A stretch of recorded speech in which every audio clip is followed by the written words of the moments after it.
So back to SDL2 compat, which required SDL3.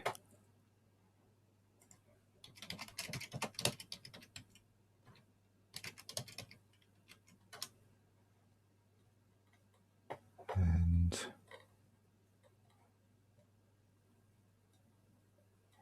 static off, tests off. Interesting that we disable it here and then rebuild it here. Can I do? Oh no, they're slightly different.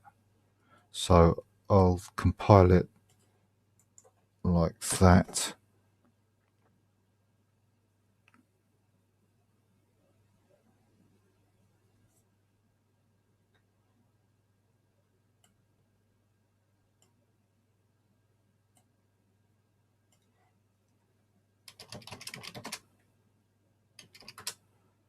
Install.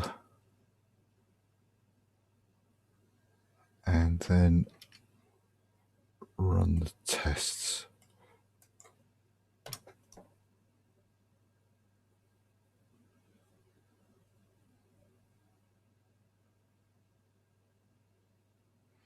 So it looks like a similar thing with SDL3. You have to run the tests from the test directory that's created.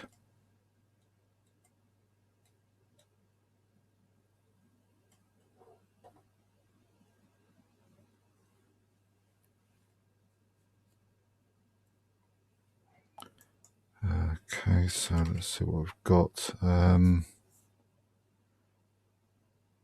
Let's do test sprite again. Test sprite 2. I spelled that wrong. Test. Okay, so that's clearly different. Let's see how many frames per second, the same as before.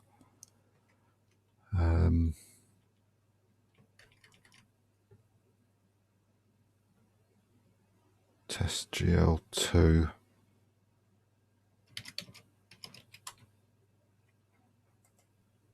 Yeah, that's the same. Let's do test GLES again. No support. GLES2. All right, okay, so it's GLES. Oh yes, it was GLES 3.1. That's why it didn't run before then. Obviously no support for the earlier version. Okay, let's do one more.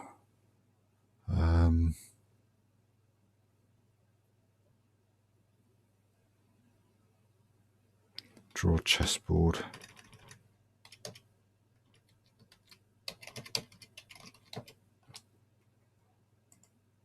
Okay, that's pretty basic. So that's okay. That's installed. SDL2 compat.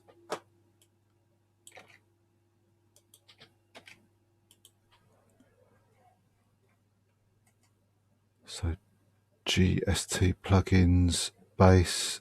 Where have we got to? Down here, Valgrind. Oh, that is the last one that we can build at the moment. So have we got this downloaded? GST, no.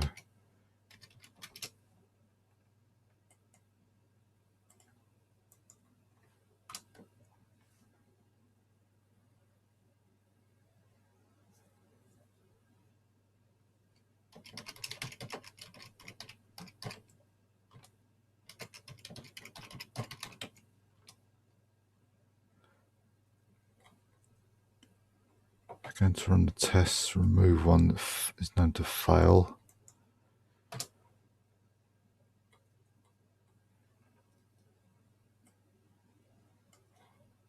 So let's build that. While that's building, I'll add it to the spreadsheet. So this is GST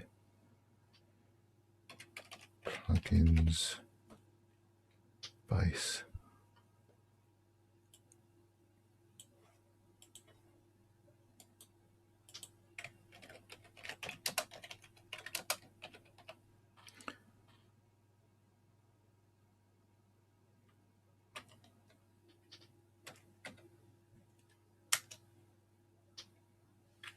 So I've put a note in to rebuild that after GTK3.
Right, that's built. Let's run the tests. It says that you need to do this in a requires an external running, or all the GL tests will fail.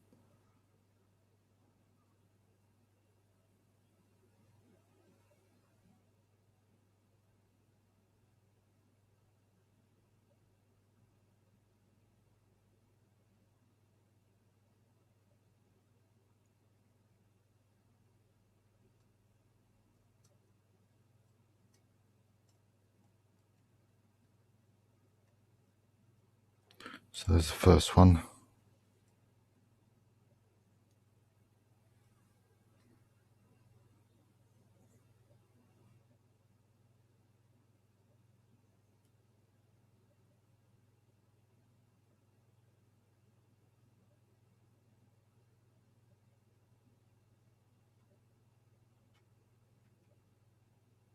Looks like they've actually been skipped, from what I can see.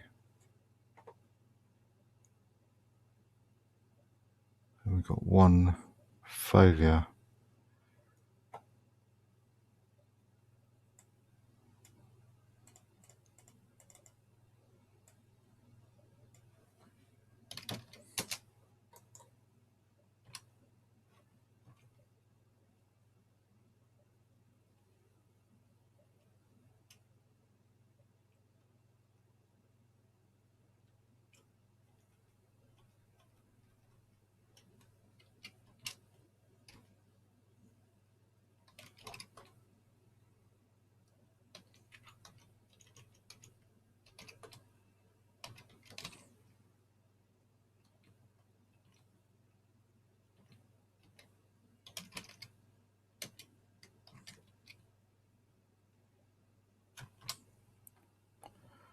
Get N allocations pools.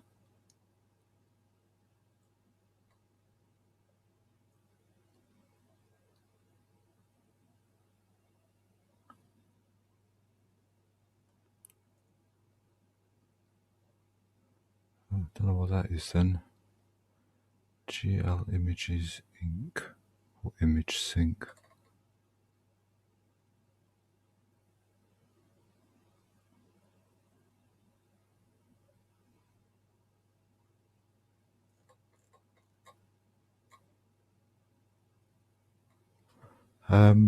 Sometimes these fail if you don't, because it expects the windows to appear on the screen instantly, but because Xterm works in the way that it expects you to place the window somewhere, it puts a wireframe up of the size of the window. It could be that I didn't click it fast enough. So I'll attempt to run them again, and when it pops up I'll click it straight away in case that was the issue.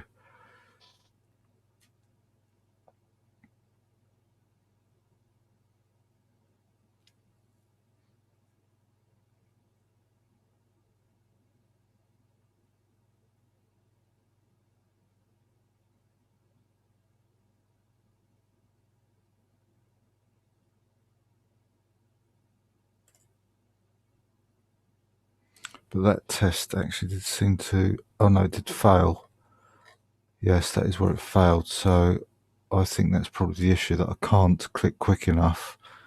I guess I could abandon it and try just hammering the mouse button. Let's click the background. I was clicking something else there.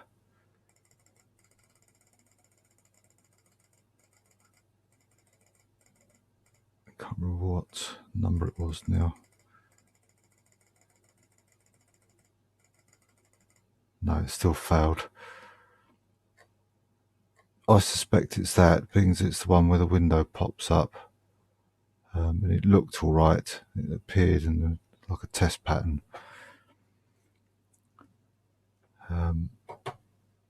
So I'll install this, and it does warn you to use -C, or if you haven't installed into /user, the library path variable needs to be set.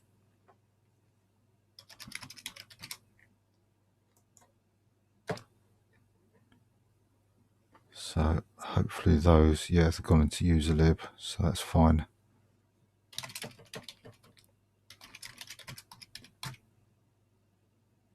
GST. And oh yes, also, oh, that's for examples, GTK. Yes, so I don't know, that's all I can think of, that's why that's failing. As I say, it did come up and it seemed to look all right. So that's GST plugins base. libstl has got to be rebuilt, so I can't delete that from there, but GST plugin base, yep, that can be deleted. And I've got to go back to Pipewire now. So let's close that down. I'll save this file and look for Pipewire.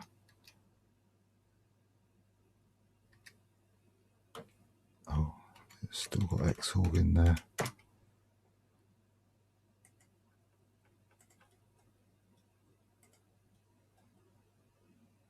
Okay, so this has got quite a few optional packages, and I think I'll be installing them when ffmpeg has been done, because that itself has a load of dependencies.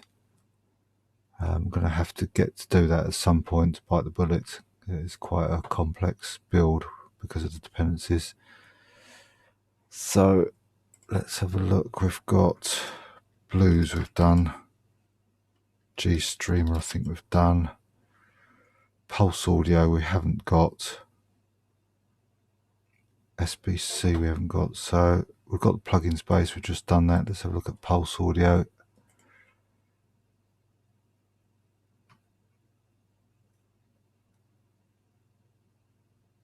Right, might be getting towards the time to do GTK3. You know, that keeps popping up a lot.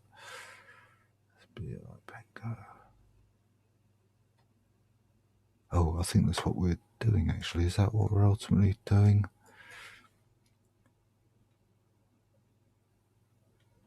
Maybe not. Was it one of these ones here?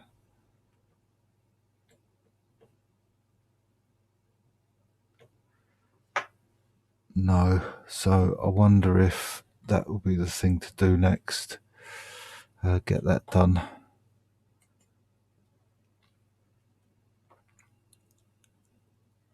So I think what I'll do is I'll just start going through these on Pulse Audio and install them. So let's start with a lib sound file, and that requires FLAC, and we've got the rest, or the ones we need anyway. So copy link location,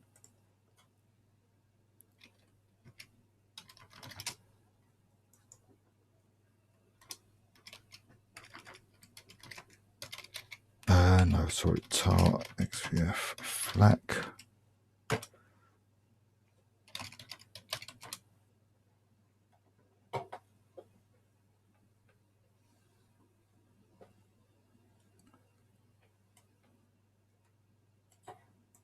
And compile that to test results. If you pass the enable exhaustive test and enable boundary testing rooms to configure and run test suite, it'll take a very long time. Okay, I'll run that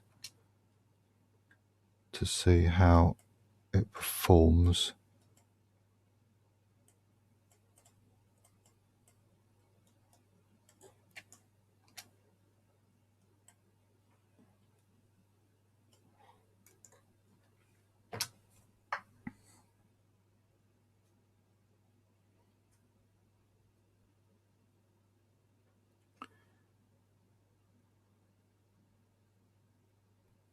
Okay, so time make, so this should be relatively quick,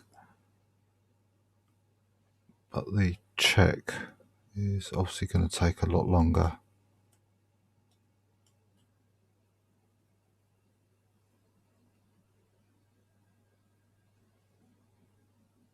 Okay, 16 seconds. So wait for this to complete now.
Right, well that's failed.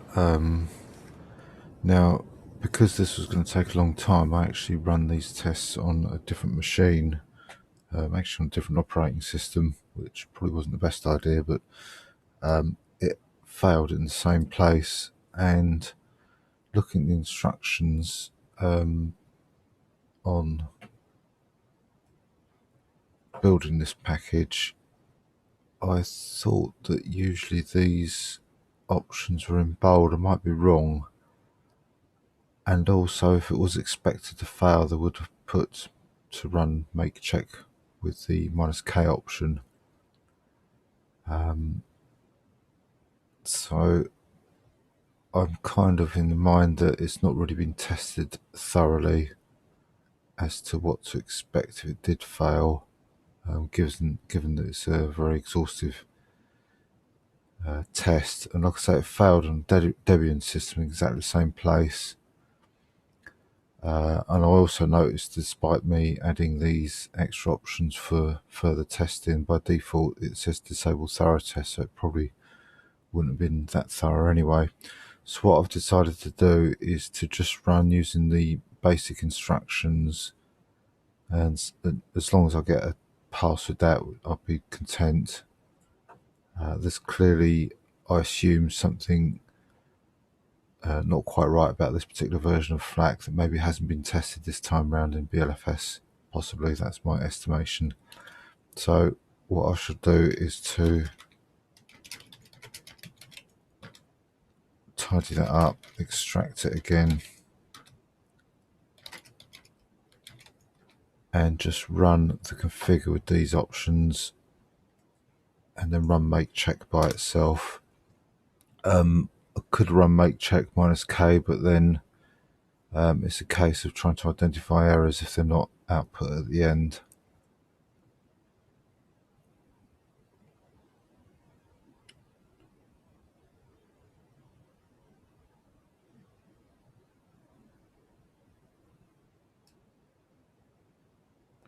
Okay, so run make check now. I'm not sure how quick this will be. Oh, it says 0.2 SBU, so it's not going to be long at all.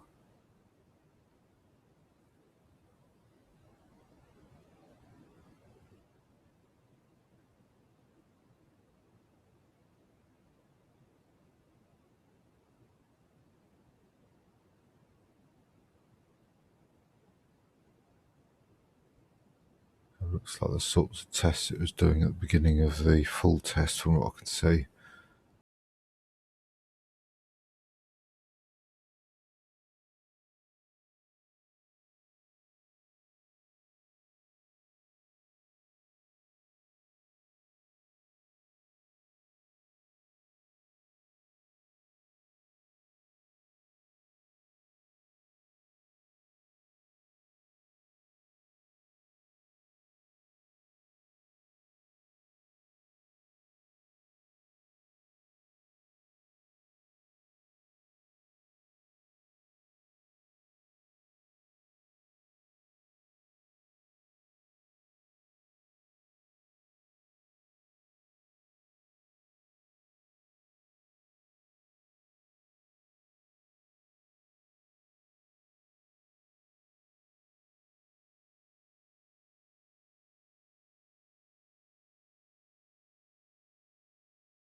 Okay, so that's passed now, because the testing's different.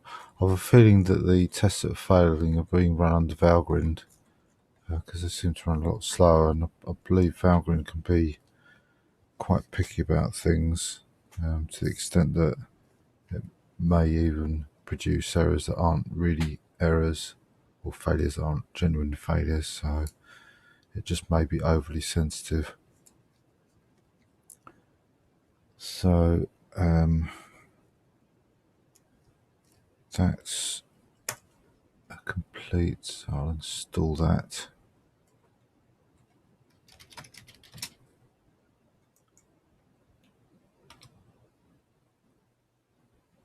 And sign it off on the book.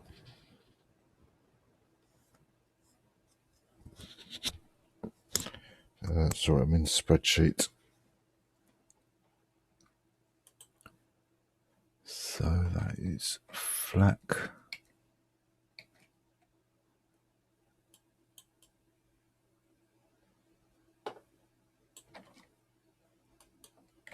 And that's done.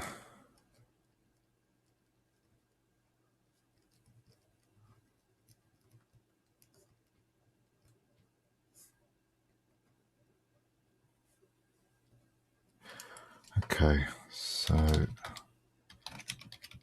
tidy that up, and we can close that one down and go back to sound file, lib sound file. So we've got opus, lib vorbis I think we've done, alsa lib I think we've done, lame we haven't done, nor mpg nor speaks, so let's do each one of these in turn. So lame, we've got NASM, so we can install this.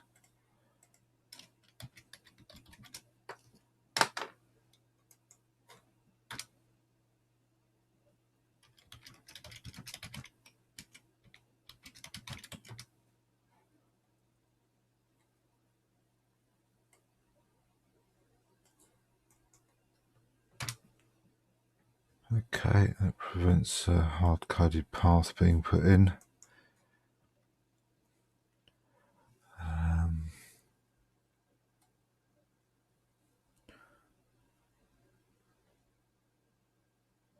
So we've got an enable NASM option we can add in, as we've got that installed to compile optimize assembly routines. So I imagine that would make any computations a little bit quicker. Well, it does say it has no effect on x86-64. It's more for 32-bit, so I don't know if it will have any effect on the ARM 64-bit architecture or not. Test the results with that.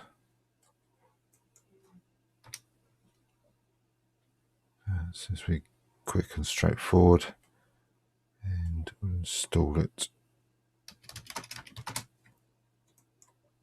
with that, and that's done.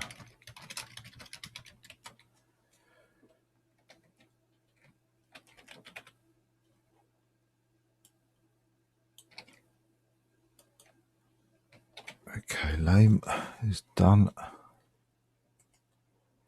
Now we do MPEG 123, and I'll load up speaks when I come to it. Also, we've got Pulse Audio. I think we're trying to install that one. So it looks like I might have to reinstall this after that's been installed.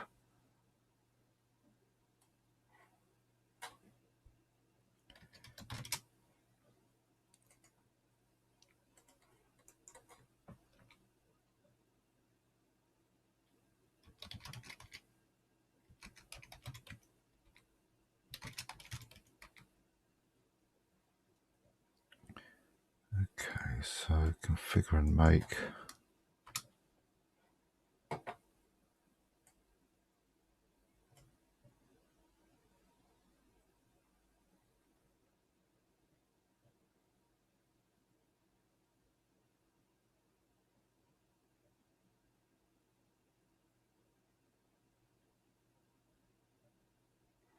And check. That's all good. And make install. It's done.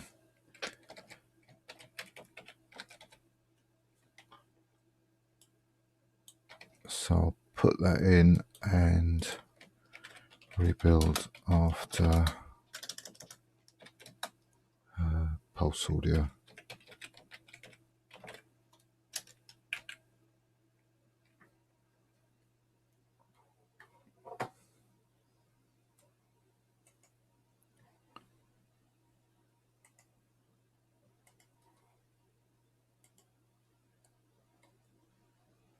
So speaks requires libog we've done. We've got the optional Valgrind.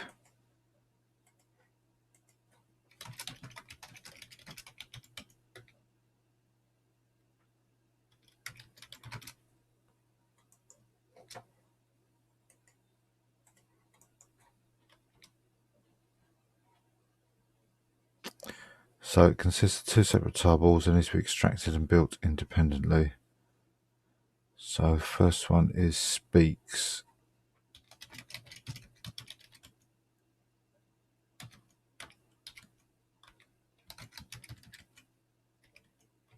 One, two, one.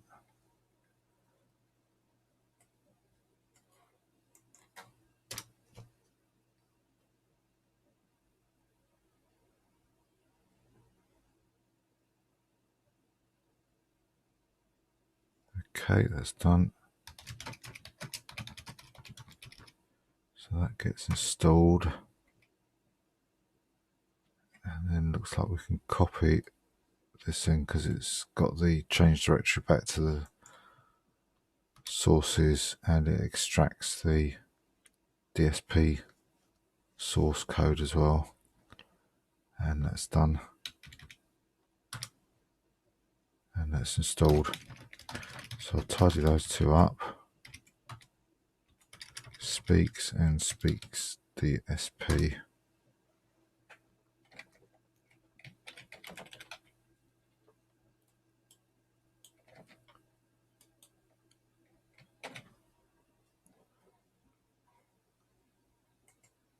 So now I can do lib sound file.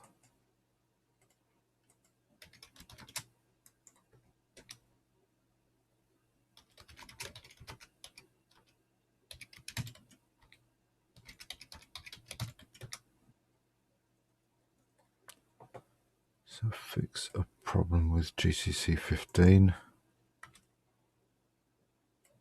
and build it.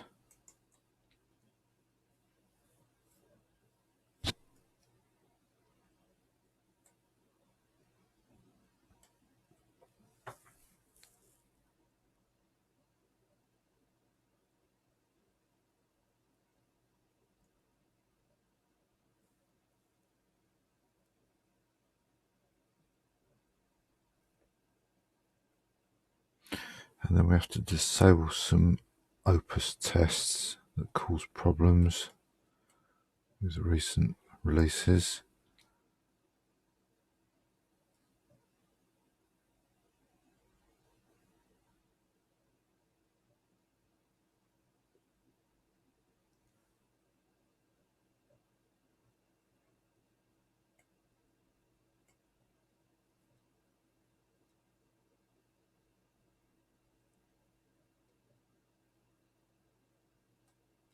Okay, that's good. Install that.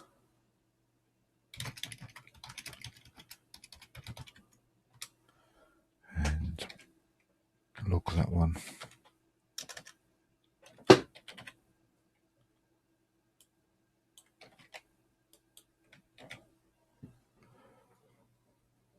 That's lib sound file.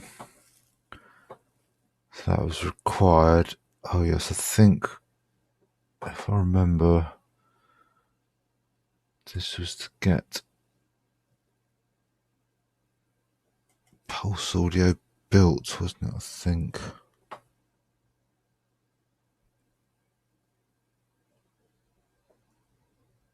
For something else, if I remember correctly. Oh, yes, I think I lost a load of links, didn't I?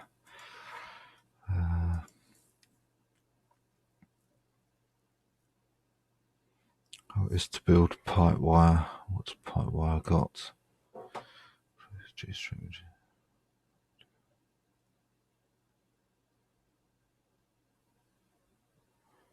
Right. Pulse audio. So we've got lib sound file now. Got alsa lib. Let's see if I can help myself by putting these up.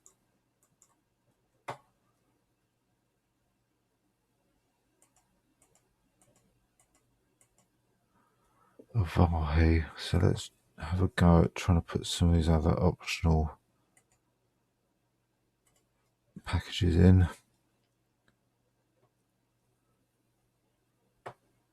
GTK 3.24. Yeah, I think this is one I'm thinking I'm going to have to be looking at pretty soon. Yeah, a lot of the packages have been installed to some extent.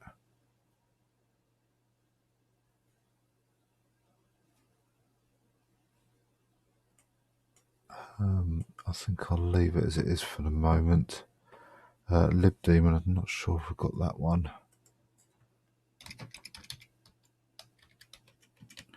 No, we haven't got that one.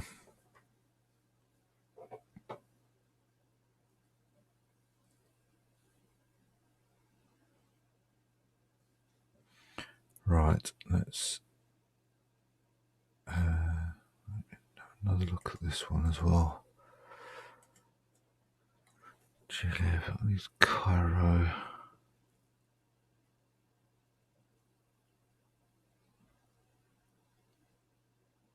Can't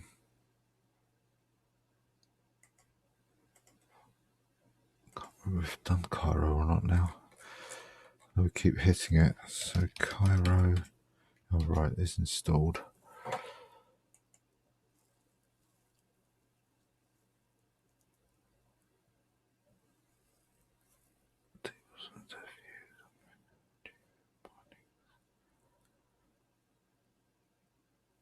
I think a lot of these are installed now. Let me have a look at this on the spreadsheet, see what it says there. glib. Right, yes it is. It's one of the very early ones we did, and I think we've installed most of these now by default. So I think I might just go through these and build this, and I may even consider GTK as well. So let's search the spreadsheet for docutils. lib xslt Cairo.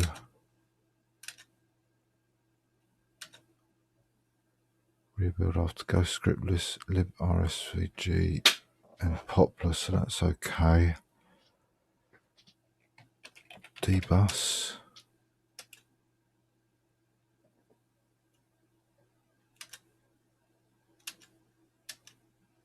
Looks like we haven't built dbus yet in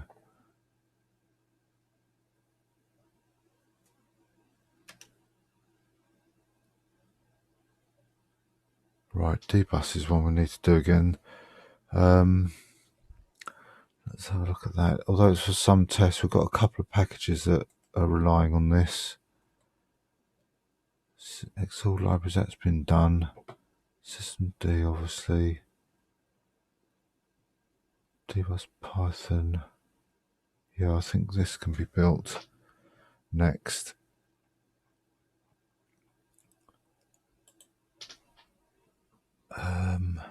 So let's check PY. No, Dbus Python.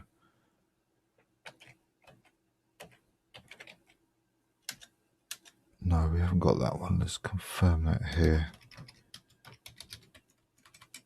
No. Python modules. Dbus Python. I just want to make sure I'm searching for the right layout. It is actually D-bus, so that's good.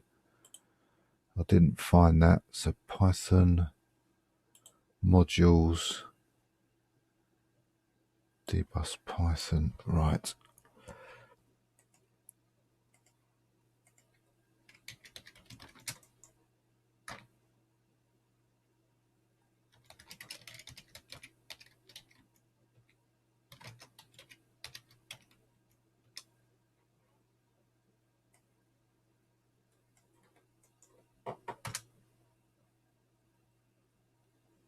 Right, what's happened there? Oh, there's dependencies, I didn't see that. So keen to get all these packages in. So dbus Python. So meson Python.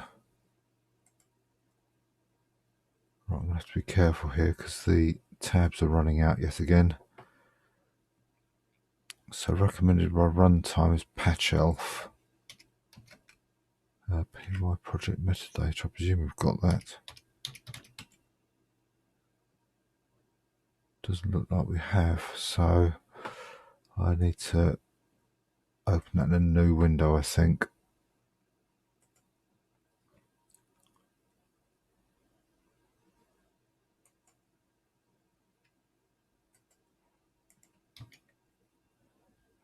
wget.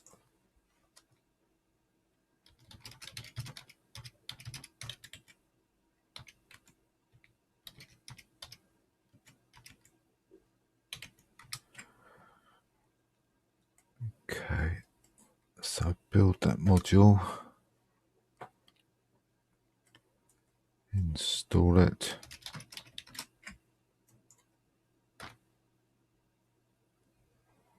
and run these commands to test it.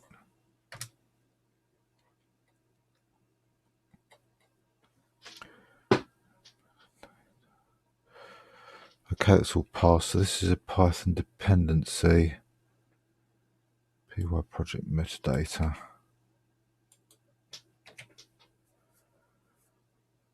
So that's finished.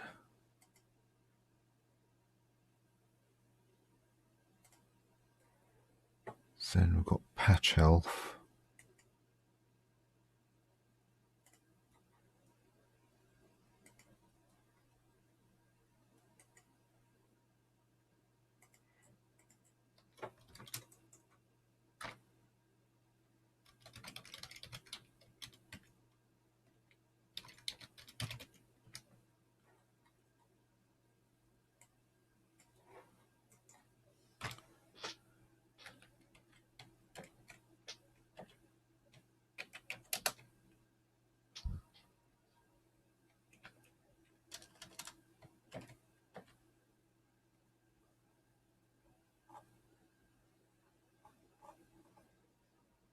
Okay, that's completed.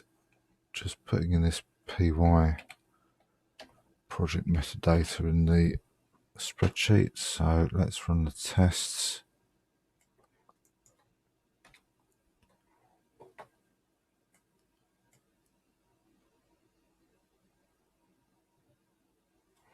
All good. Install, and that's complete.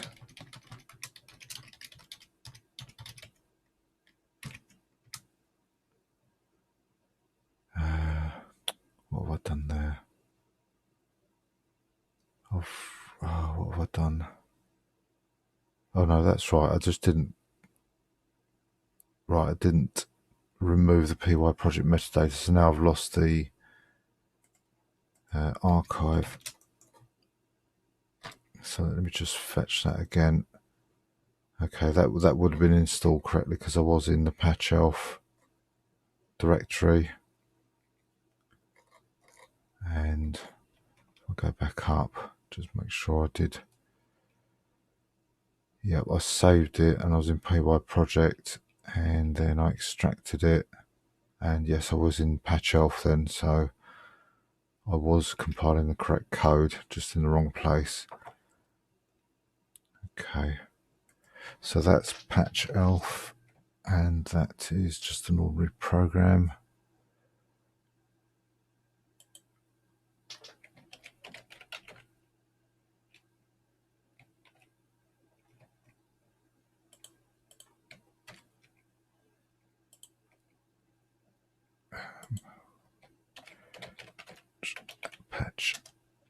elf.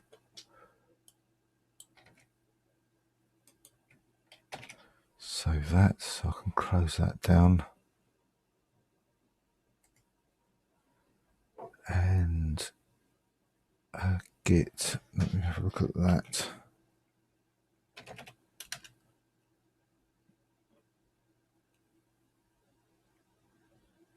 Yeah, that's got to be done.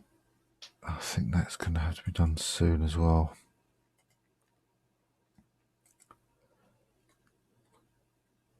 Car Apache.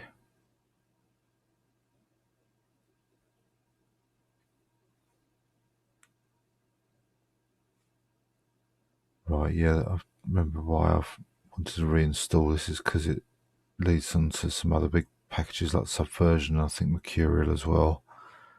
So I'll leave that for the moment again. Close that. So we've got the rest of it, so we can now build Meson Python module. Have I downloaded this? No, not yet.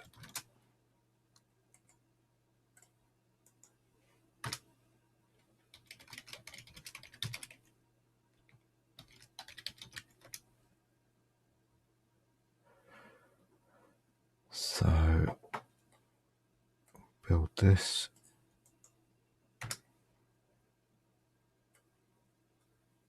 And install it.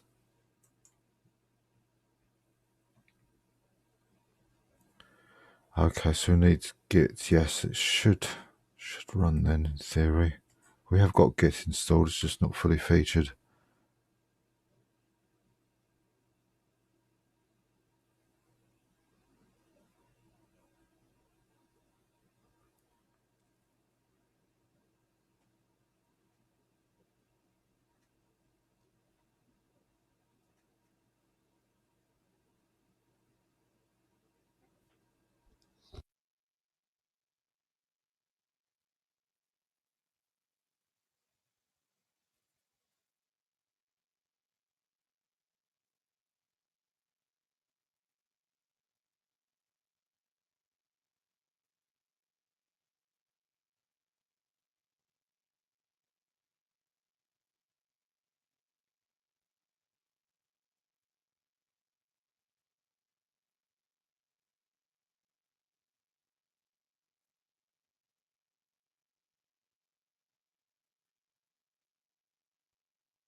Right, that's all passed. There's a few skips there.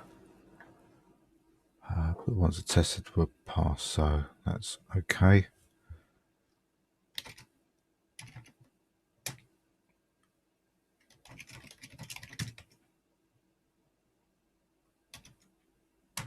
So that's Meson Python.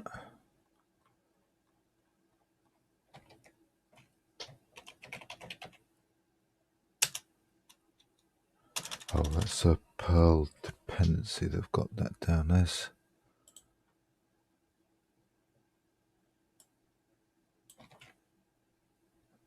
Sorry, not Perl dependency, Python.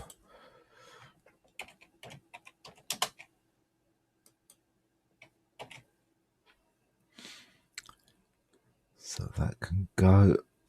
And now we've got patch elf we've done.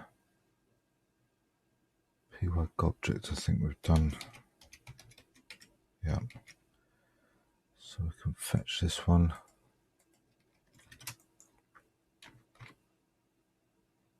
Oh, we have done this one by the looks of it. Or at least I've downloaded it. Right, okay. I can't have done it because the Meson Python we just built is a required dependency, so it's unlikely it would have compiled.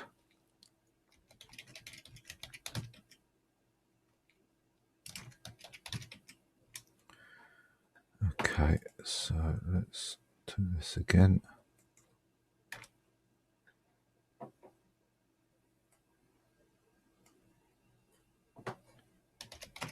Install it and run the test with this command here.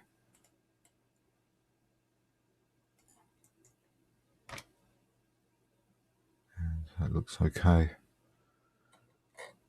Doesn't appear to be any errors, so tidy that up.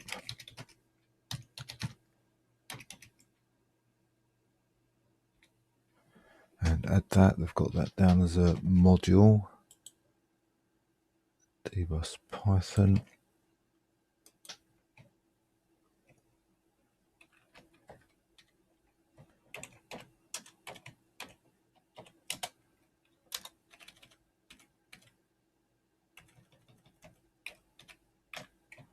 Okay. So now we go to dbus, and I think we should have everything there. Yep. So have we got dbus here? No. So wget.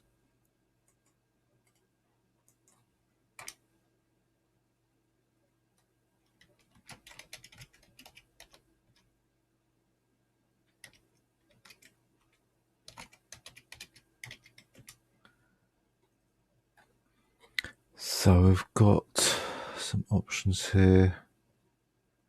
So don't run these tests on a production build, which is what we're going to be doing. Enables debugging code, so we don't want really that to be put into production code either, so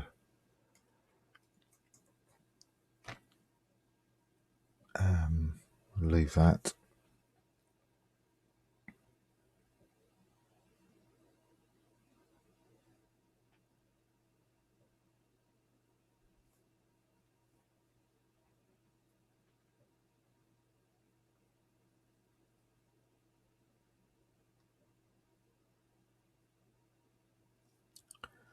Okay, that's complete. As the root user, install it. If you're using Desta install, dbus daemon launcher helper needs to be fixed afterwards. So we haven't done that. Finally, still as a root user, rename documentation directory. It only exists if the optional dependencies are set aside for at least one documentation format to make it versioned. So let's have a look at this.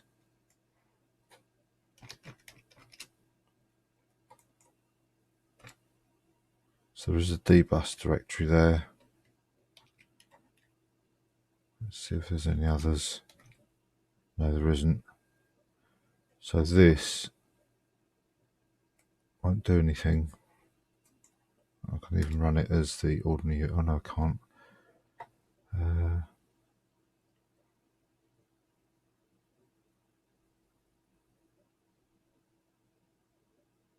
Oh, sorry. Yes, it will because it's not versioned. Beg your pardon. I'm reading it the wrong way again.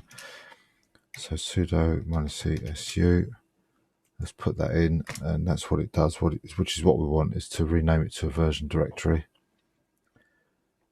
So come back out of that. Many tests are disabled unless both dbus Python and py object have been installed. They must be run as an unprivileged user from local session within the bus address. To run standard addresses, test issue ninja test. If you want to run the unit regression test, means requires additional parameters to expose additional functionality in the binaries that are not intended to be used in the production version. So that's that other option. I imagine this asserts true.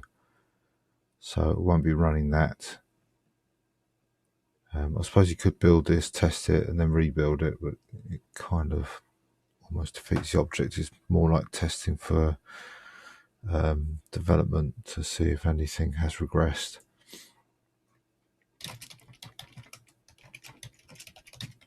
Dbus 1, so it's dbus 162.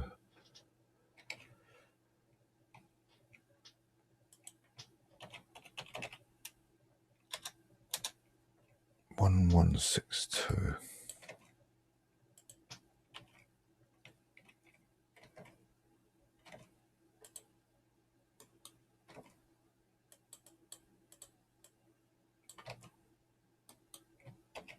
Right, so that would probably mean that other packages can be reinstalled, or certainly get closer to being reinstalled. So config files. The configuration files listed above should probably not be modified. If changes are required, you should create etc bus 1 session local conf and or etc dbus 1 system local conf for making inside changes to these files. So let's see if we've got that.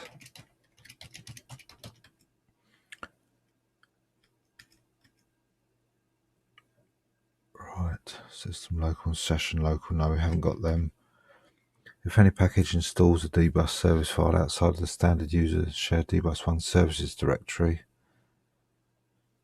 that directory should be added to the local session configuration. For instance, user local shared dbus 1 services can be added by forming the following.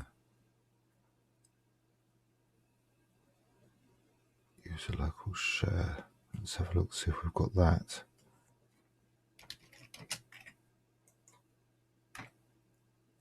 No, it's not there. There's not even a shared dbus yet. So, I think I won't put that in, as there's nothing at this location. But it's worth remembering that this tells us how to install or tell dbus about any other locations other than the two standard ones mentioned. There are many methods you can use to start the session daemon using dbus launch command. Review the man page. Add dbus launch to the line in the xunit rc file that starts your graphical desktop environment. If you use gdbm, you can add dbus launch to the line in your x session file. The example shown previously used dbus launch to specify a program to run. This has the benefit when also using the exit with the x11 parameter of stopping the session daemon when the specified program is stopped. You can also start the session daemon in your system or personal startup scripts by adding the following lines.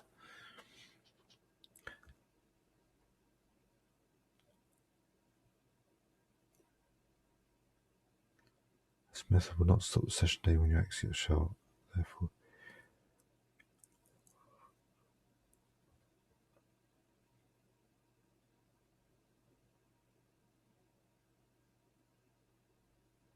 Okay,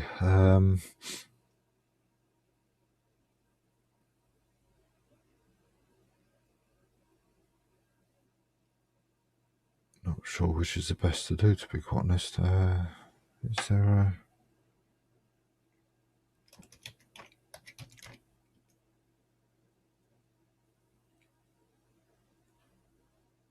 Not sure if there's a dbus service already started. dbus.service. Where does it show?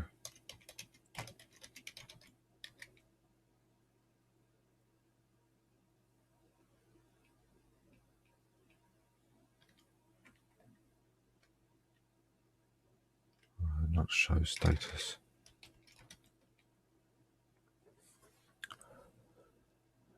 Loaded and it's running.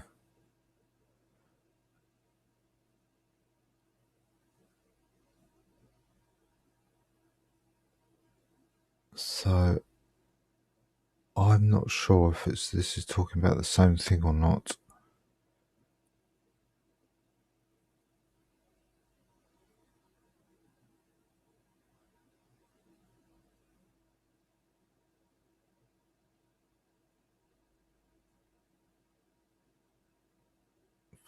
Supplementary group.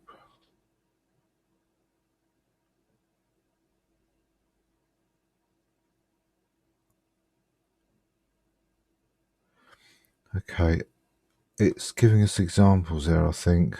If we need to start a session daemon,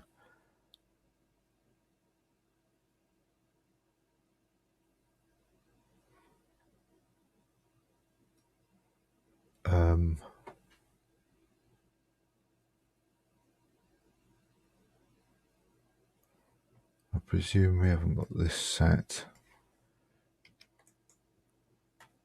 Oh, I didn't want to do that, I wanted to view it.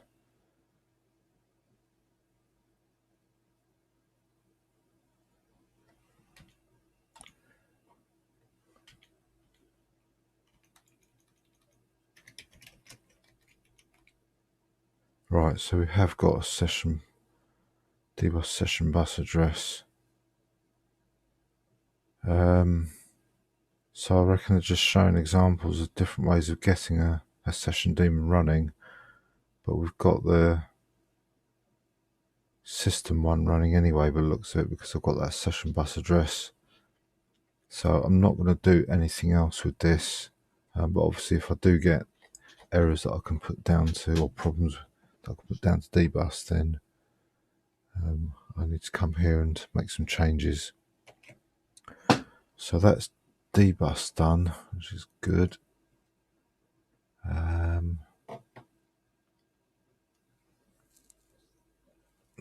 Dbus fuse next.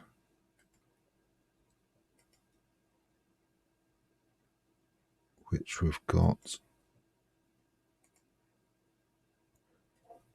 Again, I would have thought that these options will be in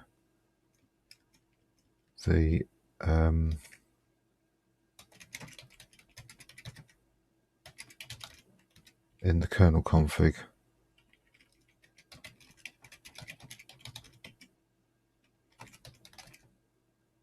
So fuse underscore fs. Yeah, it's a module and C use. Yeah, okay.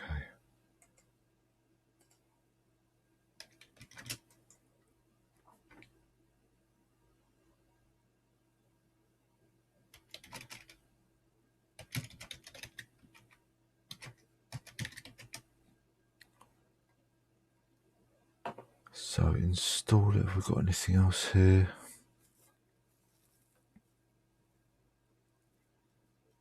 Book type release system site packages allow Python 3 VUE module to access the system installed site packages directory. Oh, that's that option there. Okay, so we'll just put that lot in.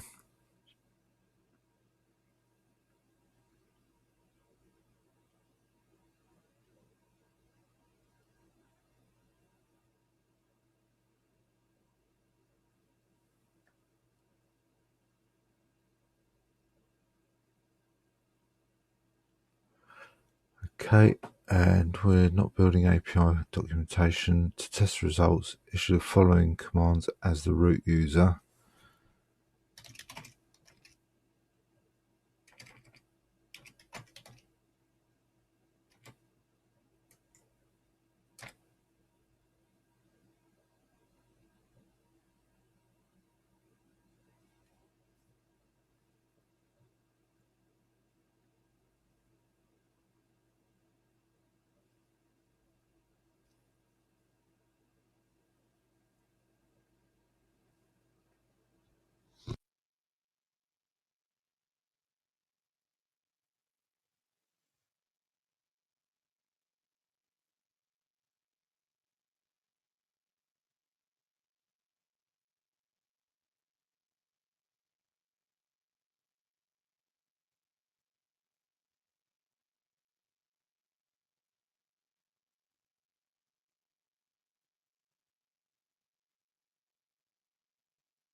Okay, that's all finished. I've got 2 warnings. Yeah, it says about this unknown mark warning. And the util.py.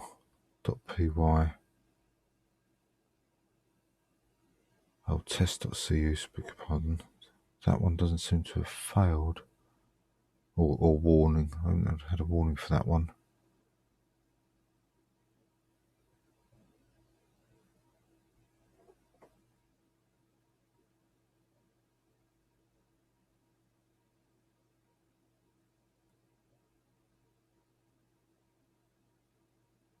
Path.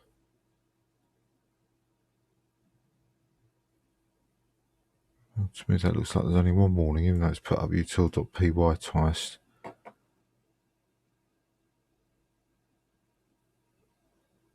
I can't actually see this test.cu.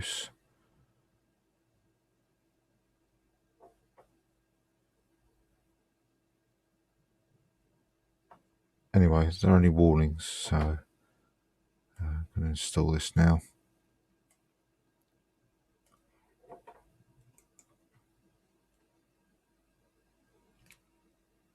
And that's done. I expect this remove to fail because it looked like it downloaded something while it was doing testing. Yeah. Okay, so that's fuse.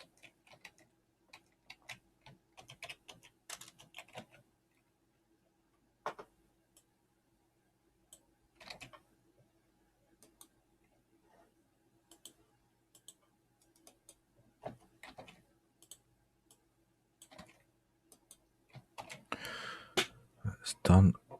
Configuring.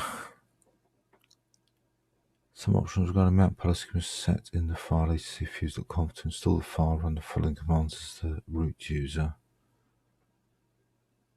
Okay, so there's some information there, but it's all commented out at the moment.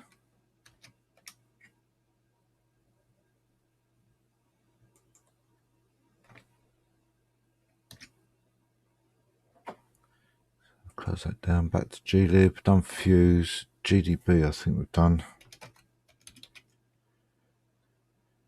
GJS, right, we haven't got that one.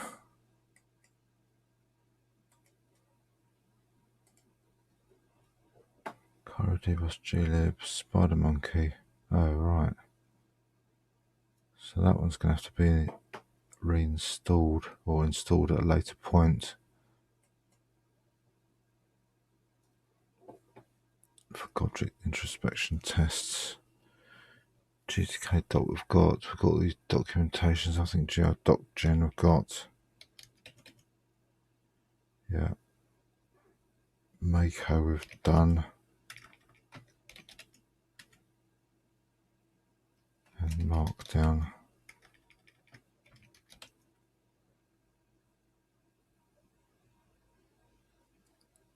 Shared MIME info and desktop file utils we've got.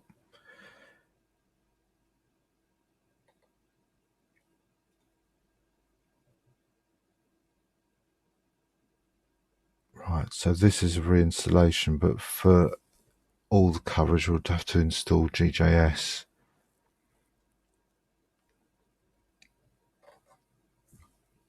So let's extract this.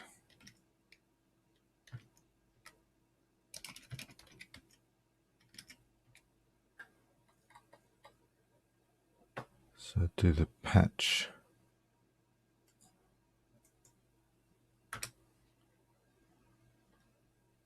So for previous version, glib is installed, move the headers out of the way so that later packages do not encounter conflict. So we haven't got a previous version, it's the same version. Skip warnings, there's a memory corruption patch here. And let's have a look at the options. In fact, let's get this up so we can view it easier. Main page is enabled. Debug disabled and sysprof disabled, so that's fine.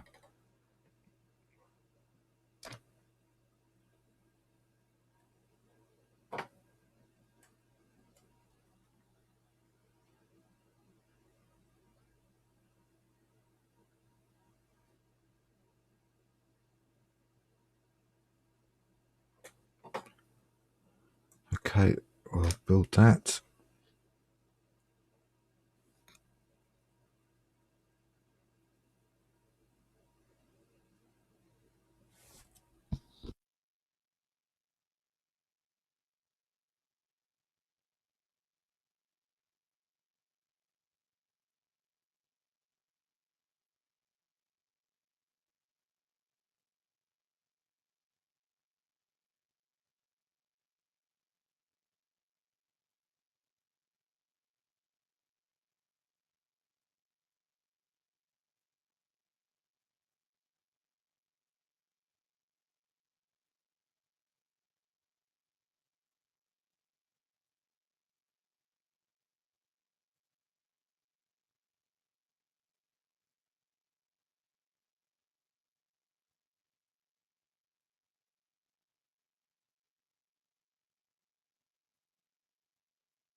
Right, that's finished. So it says requires desktop file utils for the test. However, desktop files utils requires glib in order to compile. Okay, so let's now install it, or reinstall it rather. Build object introspection.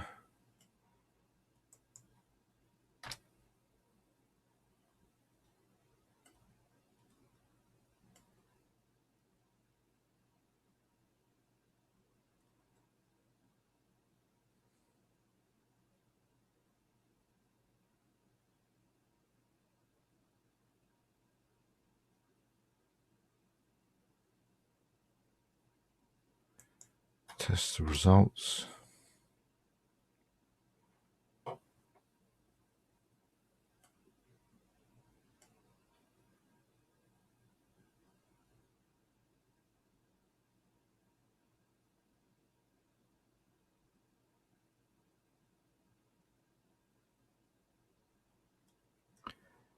And install that.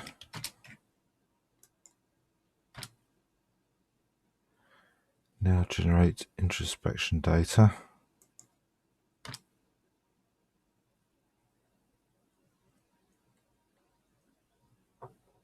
So I don't want to build the API documentation, so skip that. Do not run the test suite as root, or some tests will fail unexpectedly and leave some non-FHS compliant directories in the user's hierarchy. If the glib log level environment variable is set unsatisfied before running the tests, I don't think I've used that yet, so let's check.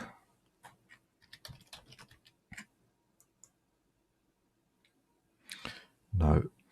Also, one file that was created in the first install instruction above needs to be writable. As the root user, run chmod a+rw ninja.log.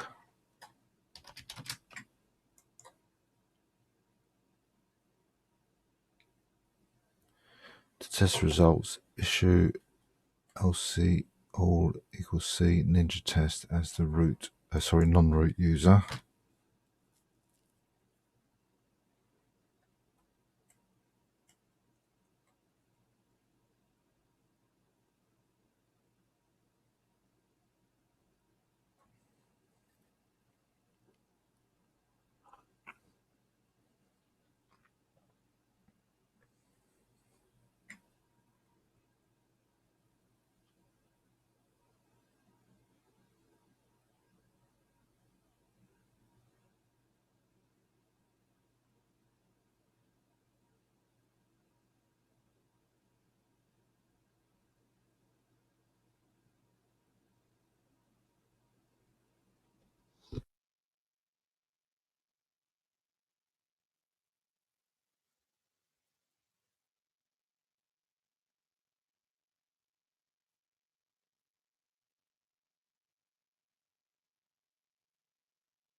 Okay, that's passed everything, there's nothing failed, so let's install that and it's done.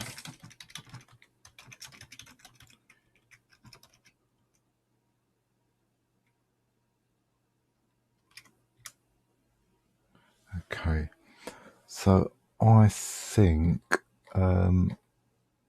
apart from GJS for some object introspection tests, that's about complete.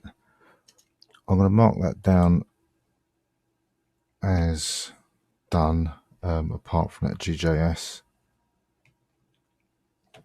and I may redo that later on. So that's glib 2864.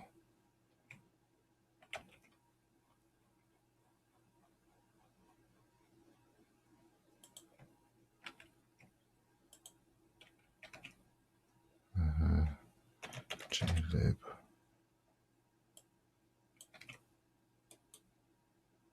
So reinstalled. Let's rebuild after GJS for extra testing.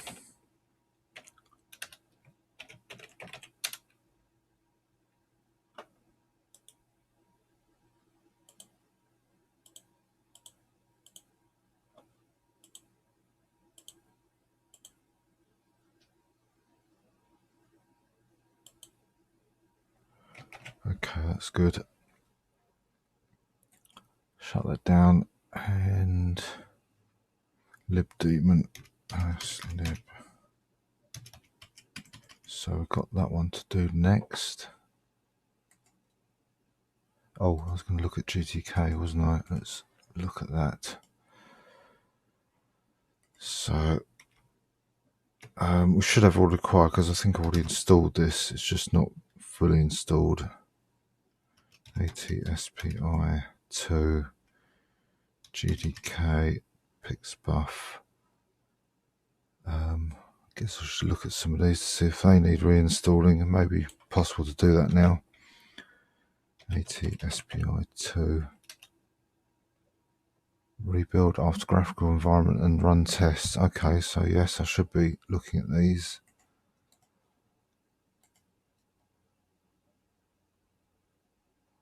G settings, desktop schemas. I guess I must have that. Yeah. Let's colour that one in. Okay, so let's rebuild this one.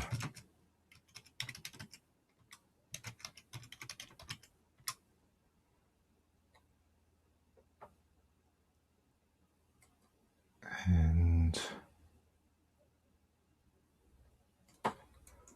we'll add in the docs equals true to build some documentation.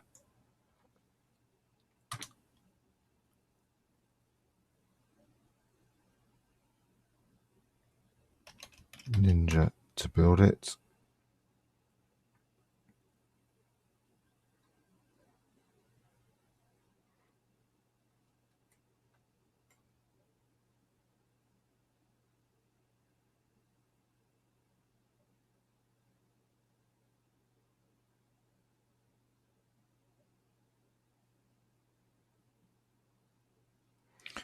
Okay, install it. And run the test now that we're in the graphical environment.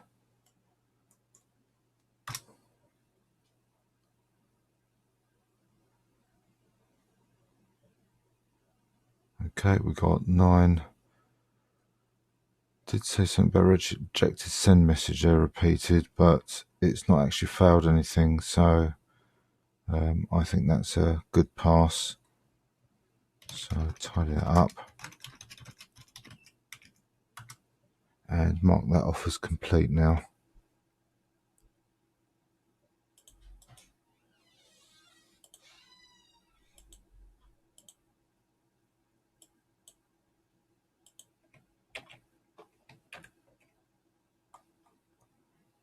So try and find the line I'm on.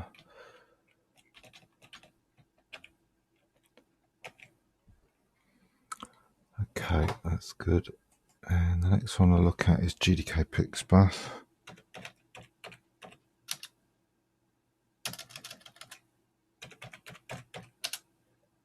Rebuild after glycine.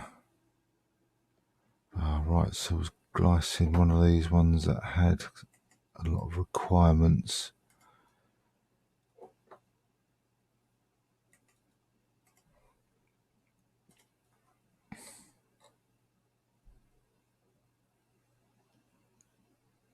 Oh, it needs GTK4.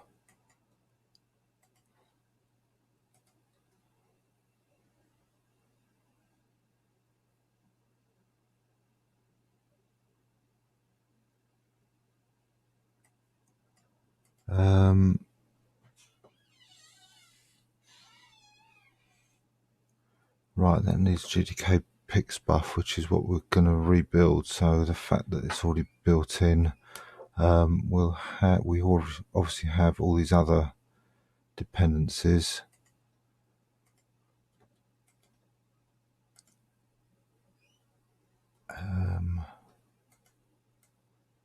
Let's copy this, paste it in here.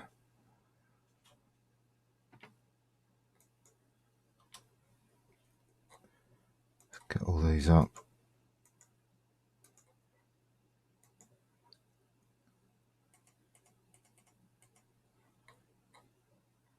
Right, let's go through some of these now. So we're getting really deep, but it'll just make life easier later on.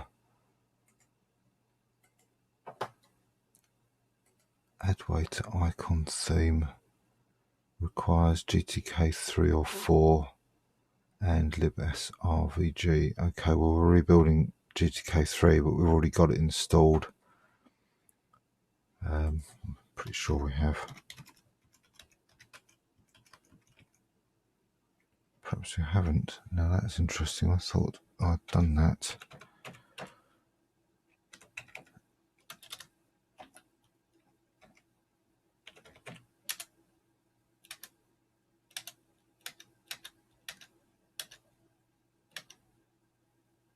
No, I haven't. Right. Now that changes things a little bit because I'm trying to do GTK3, aren't I? Yes. And let's go back to GTK3. Well, we've got all the dependencies, just not the recommended ones. So I'm going to install GTK3. In fact, could I do both of them and then reinstall them?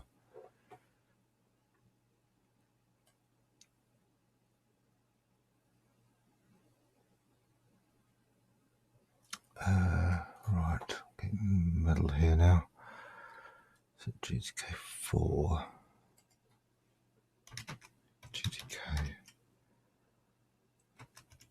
Let's check I've got all the basic ones. Got graphene, ISO codes, libepoxy, librsvg.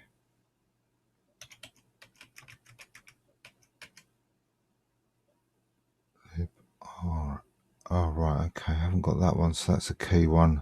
Maybe that's the one we're waiting for GTK3. PY object we've got. And Wayland protocols I'm sure we've got. Yeah. So it's librsvg is the one that's probably holding both of these back. Let's get rid of that. There's Cairo, which we've got. Cargo C we've got. And Pango we've got. GTK Pixbuff we've got glib, Vala. That's the one I'm not sure. Have we installed that? Yes, we have. So let's get these marked off. And David is an optional one. Recommended NASM. Right, so let's do this one next.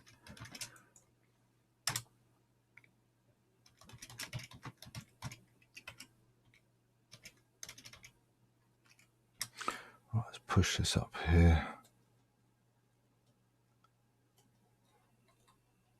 And build this.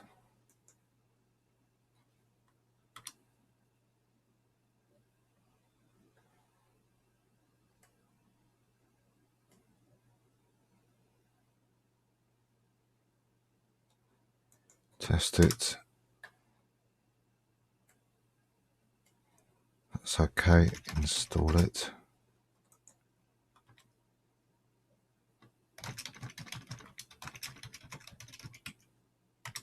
So that's David.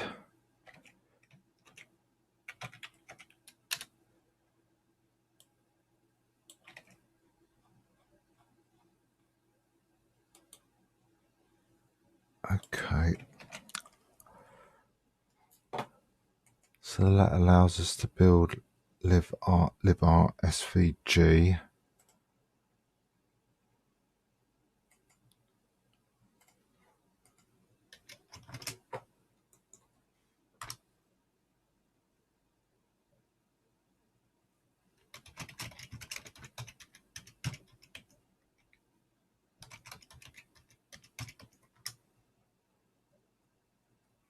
So fix the installation path of the API documentation. Okay, I'm not really installing that, but it doesn't look like there's any option either way. So we'll build it.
Right, that looks like that has built successfully. So I'll run some tests.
Right, that one's finished and passed, so we'll install that now.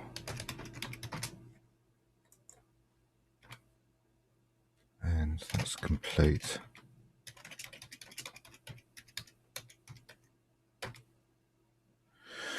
So I've added that to the spreadsheet. I'm just going to have a quick look through to see if there's anything else I can pick up after that one.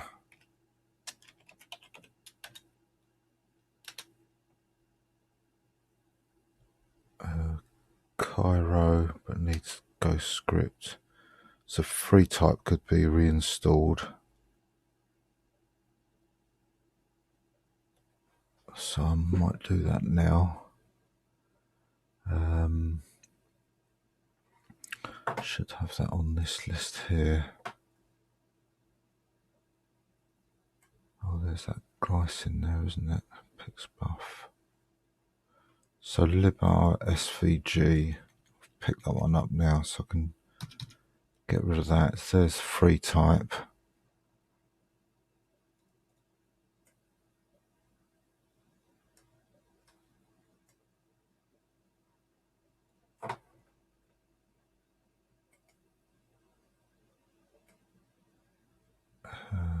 I need to get rid of this actually, don't I? Let's shut that down. There's free type here even. Doesn't look like it. So let's do file, new tab, paste that. So just going to colour these in again.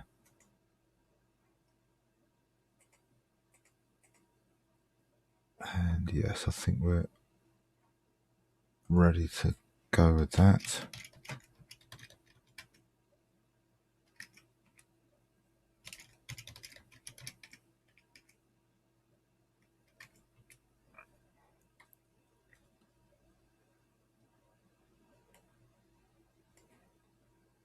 So that's additional documentation. Let's put up to the configure command and check the options. So enable free type config.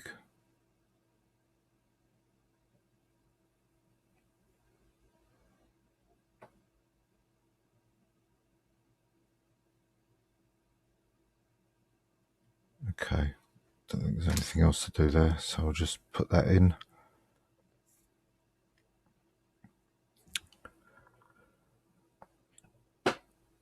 So there's no confirmation that libar svg is being used. It's picked up Brotley. Oh yes, there it is there. It's found it, so it's strange it hasn't put that there, but never mind. So let's now build.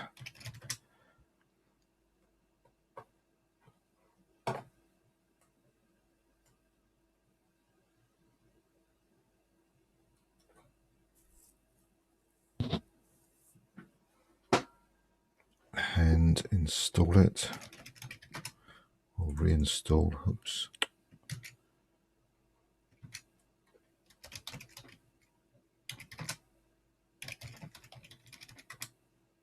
Okay, and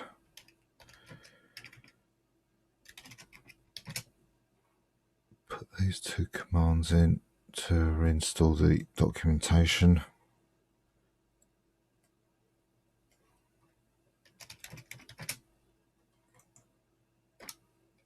And that's free type completed now.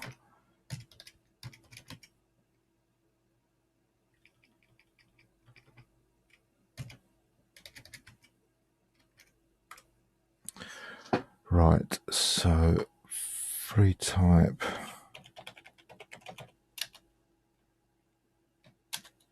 So that's actually the third time we've reinstalled that. Oh, sorry, the second time I've reinstalled it, and the third time we've installed it.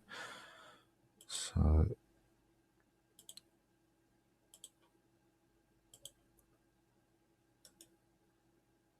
copy that, paste that in there, and we can say it's been reinstalled. So that's good. So I'm going to look for lib rsvg again, see if there's anything else I can tidy up. Cairo, but needs Ghost script. No, that's it, so that's good.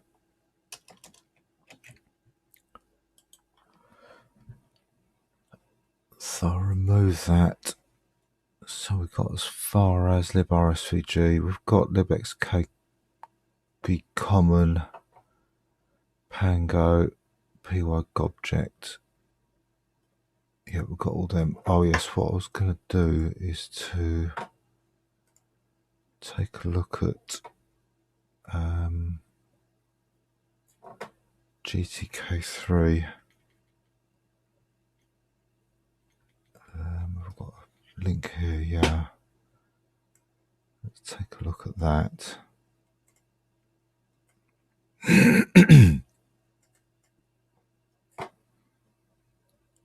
File, new tab, paste that in. Right, have I misspelt something there? Oh, of course, it's in a different location, isn't it? So let me copy that, paste that, but it looks like it should be a case of just changing that to 3.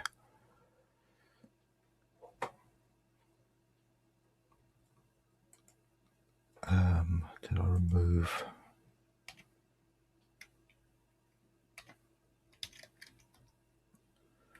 So free type 2. Yeah. So I can remove that. Let's see if it appears anywhere else. It's there as well. Okay, and librsvg. That's not there anymore, so that's good.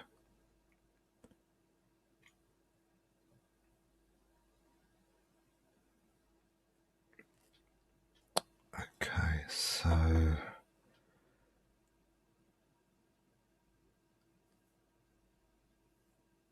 yeah, I think I can get most of this done. I'm going to see what I can get done relatively easily, which looks most like most of the required and recommended.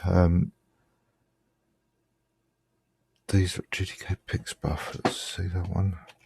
GTK rebuild after glycine. Okay.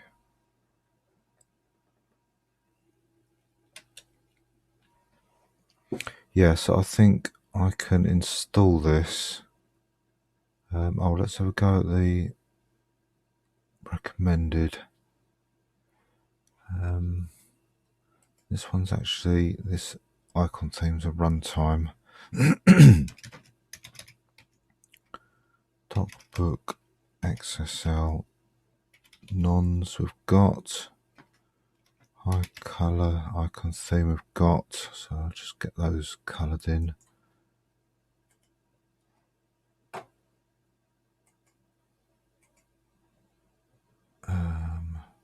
Oh, what have I done there? I've clicked that wrong. Let's put this back. libxslt we've got, and Wayland. I'm pretty sure we must have that. Yeah. So we've got all the required and recommended anyway. So it should create a fully functional GTK3. The optional recommended for GNOME we've got as well. Let's have a look at the color D. See if we can get that put in. So we've got them two. Little CMS I think we've got. Yep, libgusb, libgusb we haven't got, and Polkit we haven't got. We've got system D obviously. So let's have a go at doing these ones then. So little CMS we've done. So libgusb, JSON glib. So we haven't got that.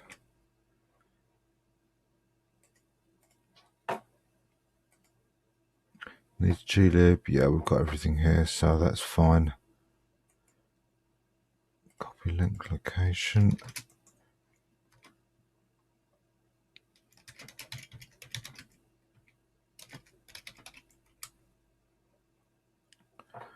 So build it. I'm not going to add the GTK doc. Oh, sorry, if you do not wish to add this option, if you have GTK doc installed and you do not wish to install the API. Okay, so it's a bit different, the logic, to what they normally put in here. So normally that option's in the default and you have to remove it to build the API documentation, which seems a bit more of an obvious option, I think.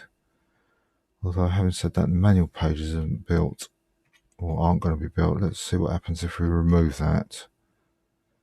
I have to delete everything here.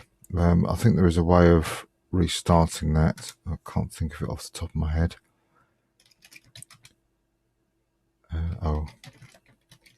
It's because it's recreating the build directory. I copied the instructions for recreating the build, so I'll have to start from here again.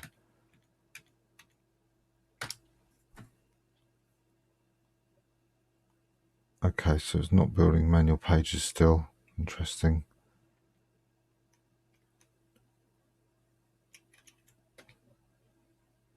Oh, meson setup wipe.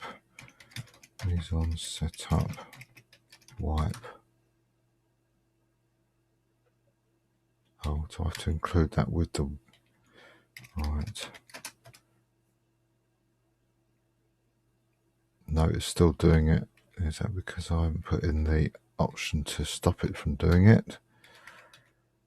That's better. Now put in the wipe command to see if that makes a difference. Oh.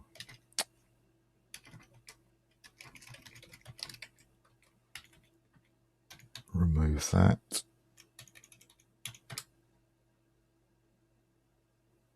That's better. Okay, so now we can run Ninja. Oh, I see. The next bit is where we're building man pages. So it's done separately for some reason. Oh, probably because docutils. So it could have been done in one go there. In fact, let's try that. So I'll copy this, add in the dman equals true, and hopefully we should see that man pages will be built, but not the documentation. And it didn't work because I forgot to add in the bit that deletes it. So let's also do that.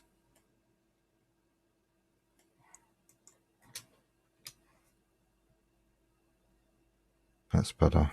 So Ninja.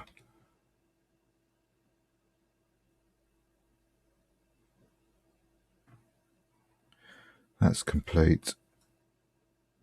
Ninja test. All passed. So we'll install this.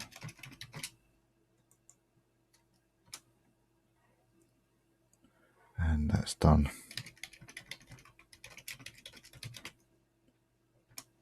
JSON glib.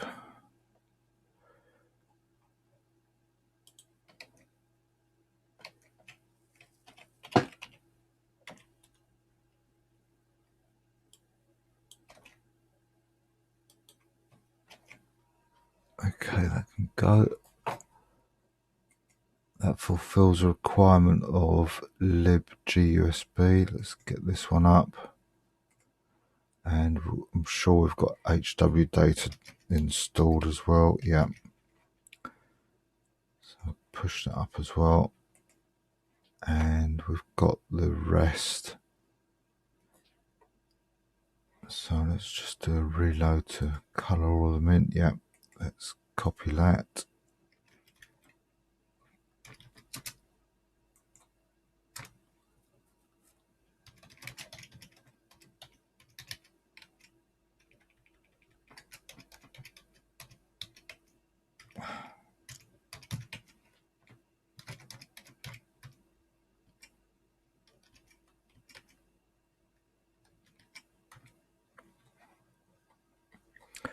Right. Docs equal false, allow building this package without. So that's to rebuild and install the API documentation. So we'll leave that as false.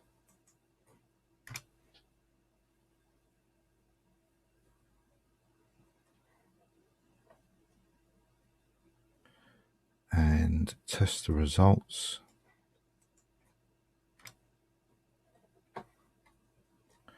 All okay, and install.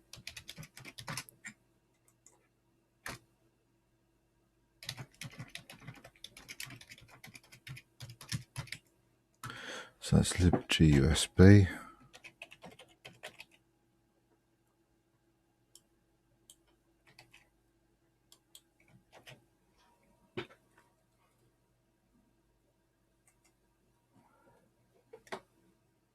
So that's done. Let's reload that. Polkit next. We've got duct tape. I'm pretty sure we've installed that one. Yeah. And we've got Linux PAM. We've got GTK doc. Got dbus mock, got system D. Optional runtime.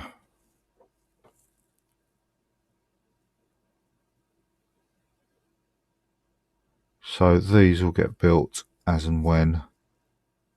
I'll definitely be building Plasma. I'm planning on, or thinking at least about building GNOME, and I'll probably build XFCE and LXQT as well. We've got these .book XML packages. We've checked for user NS and namespace previously, so I think we're ready to go with this.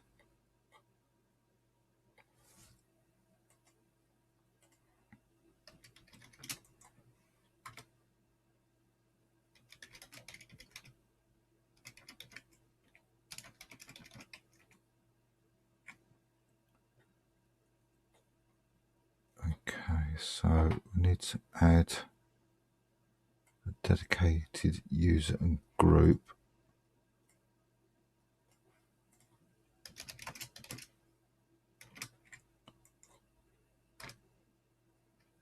That's done.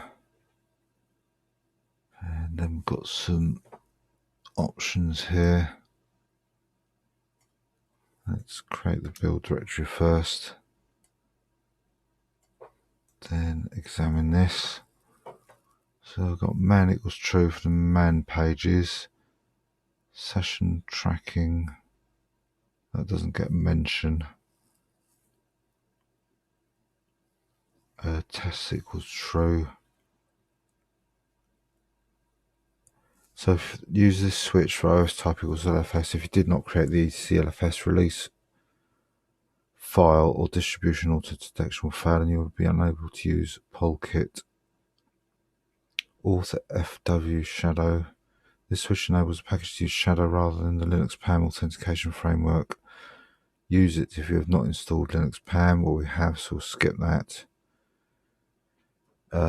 Introspection equals false. Use this option if you're certain you do not need object introspection files, or you have not installed glib with object intro. We have, so skip that. We want the man pages. I suppose we could install some examples. It's really optional that, because I certainly wouldn't know what to do, but let's build them anyway. And GTK doc equals true to build the and install the API documentation. So that's configured. Let's run Ninja to build.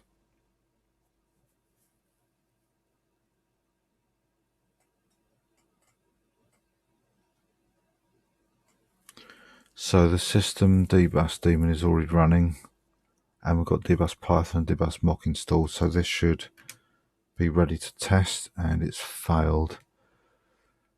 And why would that be? No module named dbus mock. How interesting.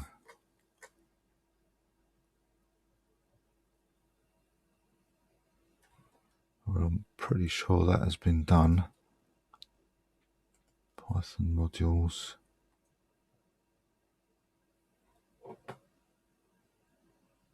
So let's check to see if these are actually installed.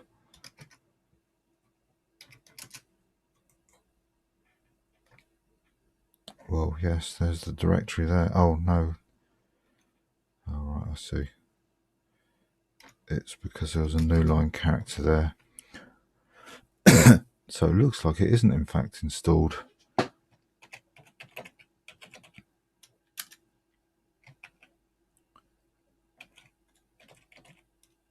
Interesting.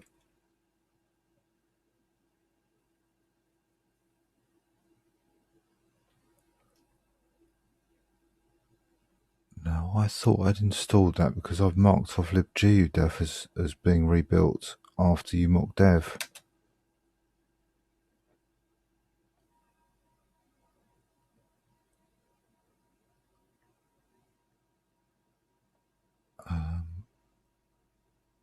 Oh, but this is dbus mock.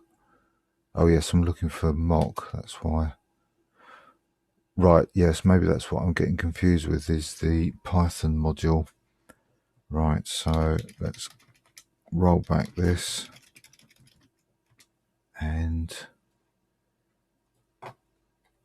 we will have to install this, and this has got a dependency of upower.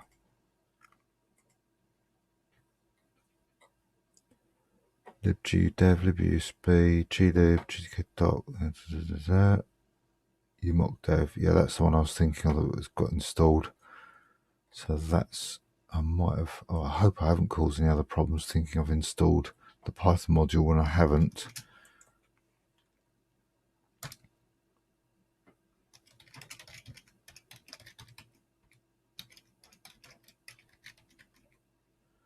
So upower.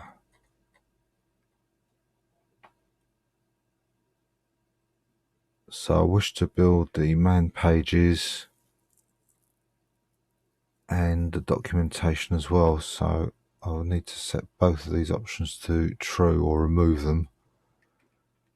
So let's remove them. Probably the easiest.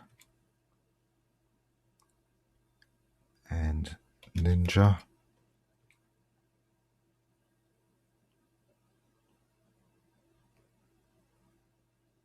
And that looks like that's complete.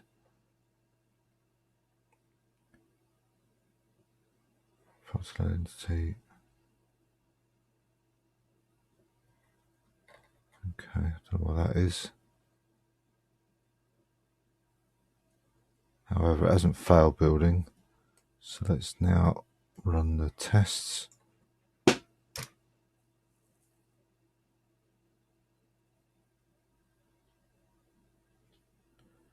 Okay, we've got one skipped and the other one has passed. Should run for local GUI session, start with dbus launch.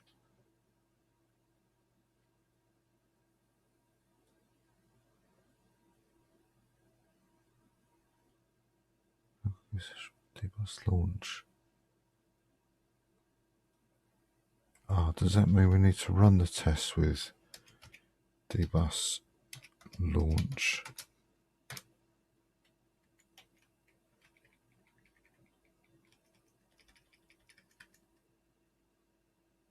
Dbus launch. Oh.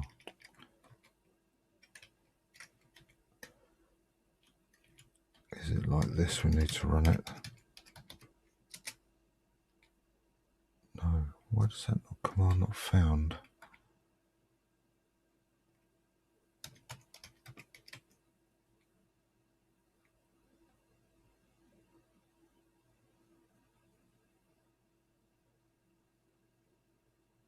Oh, I see. Does it run on its own and then you run the command? No, it's still got two. Right, let's go to dbus.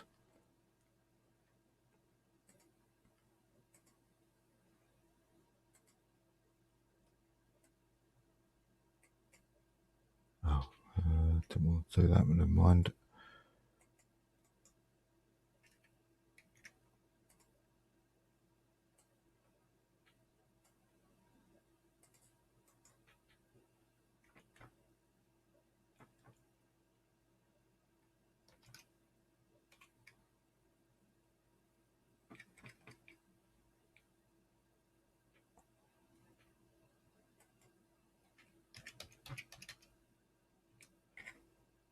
Dbus. There it is. If you remember down the bottom, it told us ways of starting this. Add dbus launch. This is talking about a session daemon. Oh, does it mean the GUI sessions should have been started with dbus launch? I don't really want to shut this down if I can help it.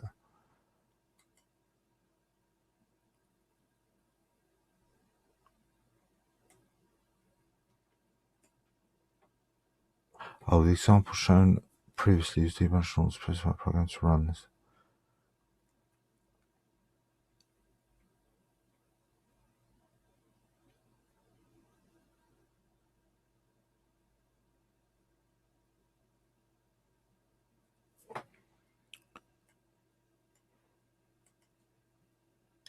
Echo dollar.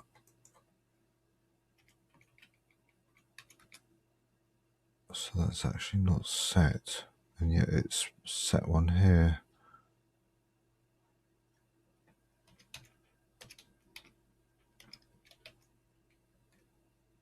Yeah, we've got a new PID there.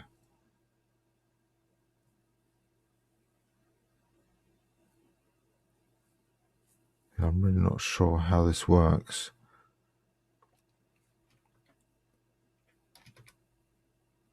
So that's worked.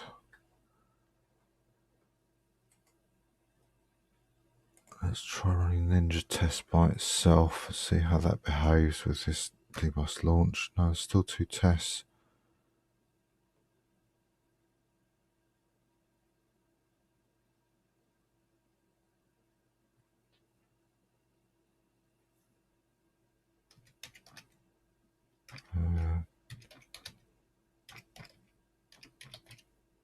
Let's try running xterm. Get a new xterm, see if we can cheat it that way.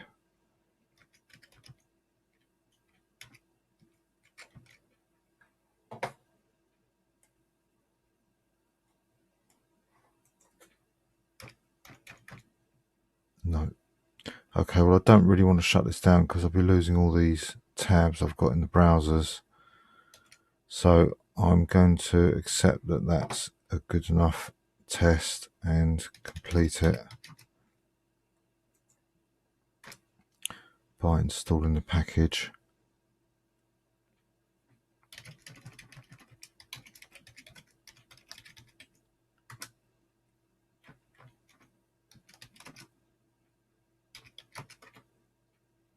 So that's upower.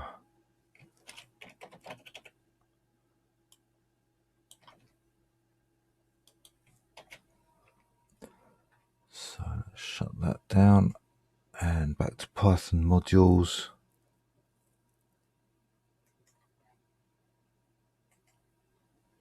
And this is dbus mock, wasn't it? That's right. Copy link location.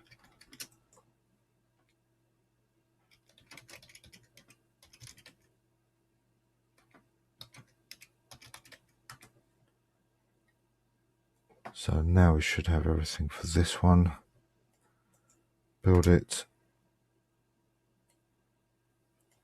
and install and run this for the tests.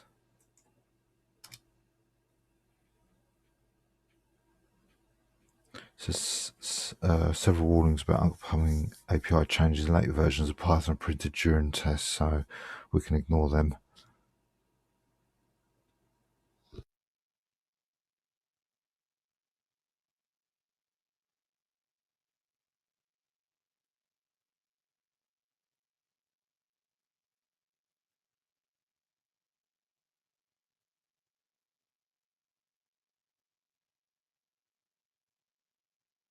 Okay, so there's no failures there. We've got 10 warnings, 51 skipped, but that's okay.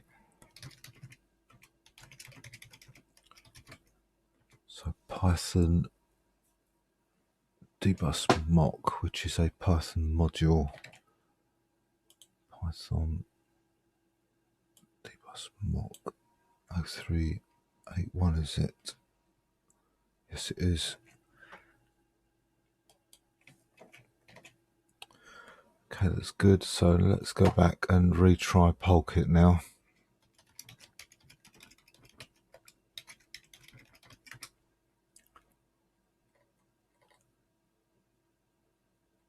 So we've added the user in the group. Let's see if we can reload the command I used. Looks like it might be that one. User build type is release. No, it's not that one. It's this one because I added the examples equals true. Yes, it's that one there. And I didn't do the make the build and change into it. So I'll do that first and now rerun the setup and run Ninja. And it seems to all be working now.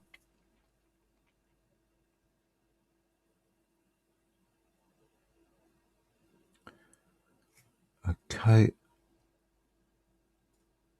That's to do the documentation by the looks of it, so don't need to worry about that. That was the build. Run the tests. First ensure the system debus daemon is running. Let's see how this goes. Well, yeah, this seems to be running okay.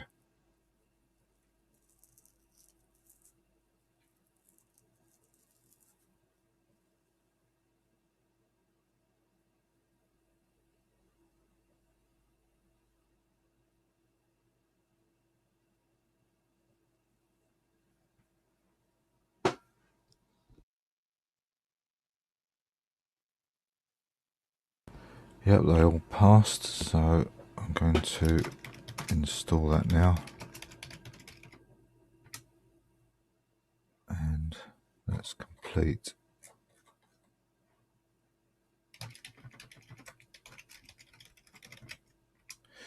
So Polkit 127.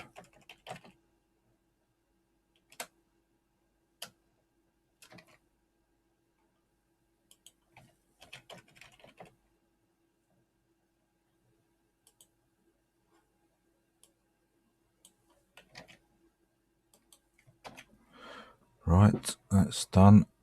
Back to color D.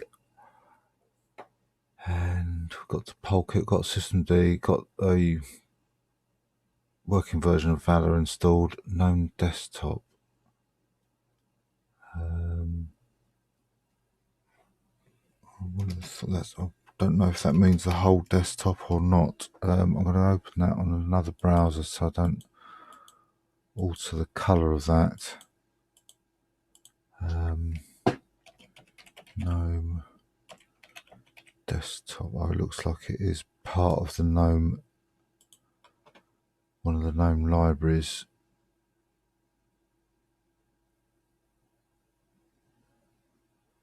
And it's a optional package. Oh, right, to build example tools, okay.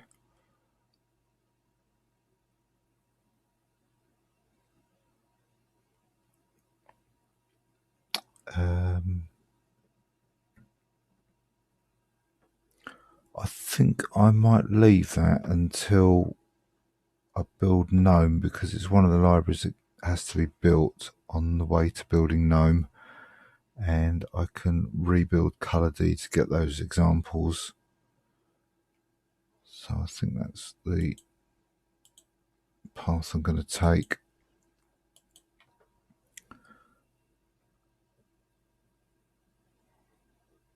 So I won't install this now.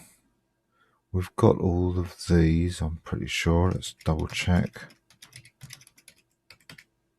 DocBook 5. Let's open them up. DocBook XSL 1792. GTK dock we've got. Now Sane is for scanners. I don't normally use that. I very rarely use a scanner, so I think it can take a little bit to get them working. I suppose I could have a look just as an example to see how easy it is to compile it. Yeah, there's a few dependencies, so I don't think I'll bother with that.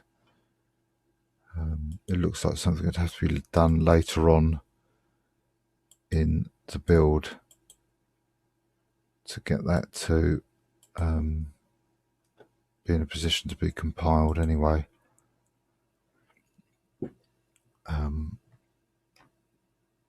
So let's carry on with color D.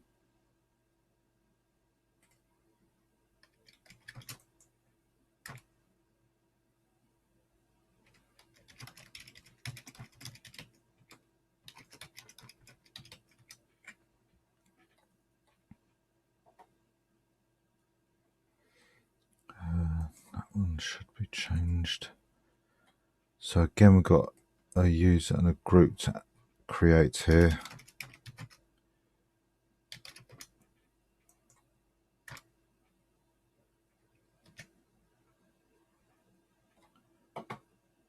And we've got lots of options here. So let's have a look to see what they say about them. Daemon users color D, VAPI is true, system D is true, lib color compact.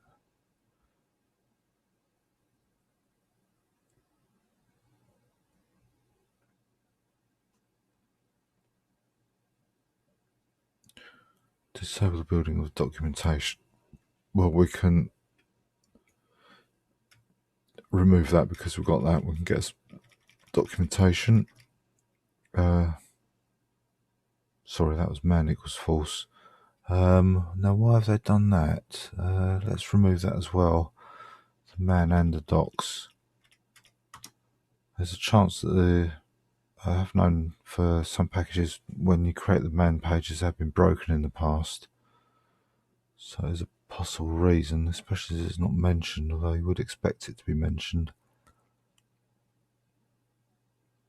Oh, the man pages are built separately again, right. Okay.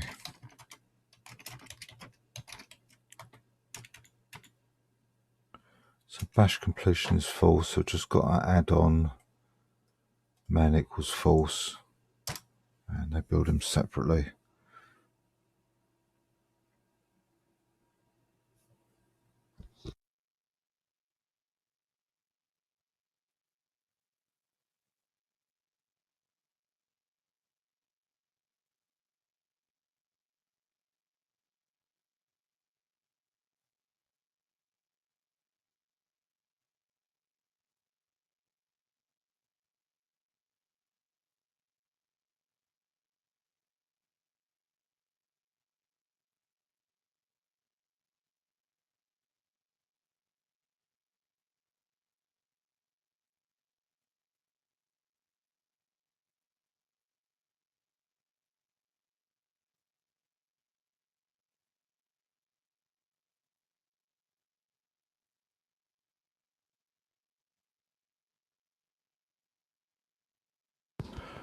Okay, that's done. Let's now build the package with Ninja.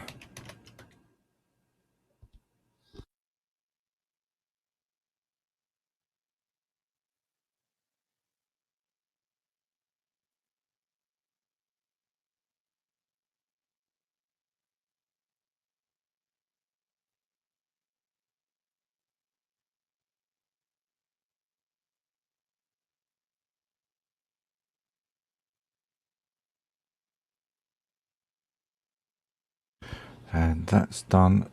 Now we can build in man pages.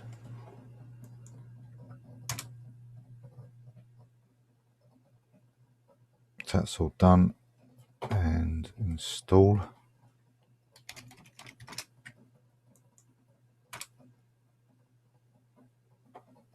And then to test the results,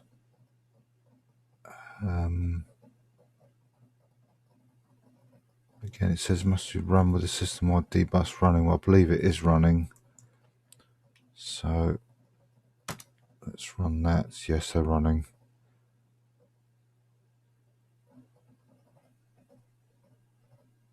Right, we've got one failure. If the package is already installed, well, they told us to install it first anyway, so that's why that's failed. But apart from that, that is complete.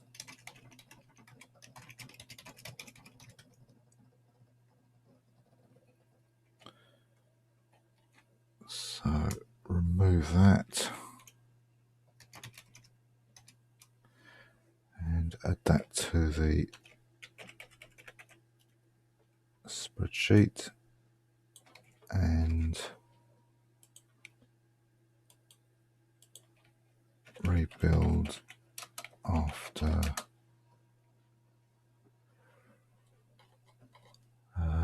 GNOME desktop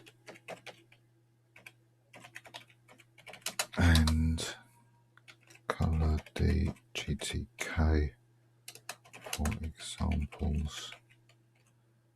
So it's a minus thing. It's something I might decide to ignore when I come round to that. Just see how we go. So that's color D. Where have we got to? So let's try and put some colour into these. Cups next. I think this is quite an involved package. I'm going to get this up on my other terminal just to help prevent changing the colour of that link. Color D dbus.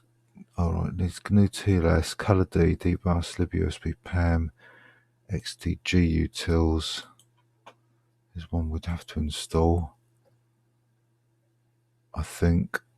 If not, that's quite lightweight, so that's okay. Avahi, I'm not sure if we're actually going down the path of this one actually. I think we are.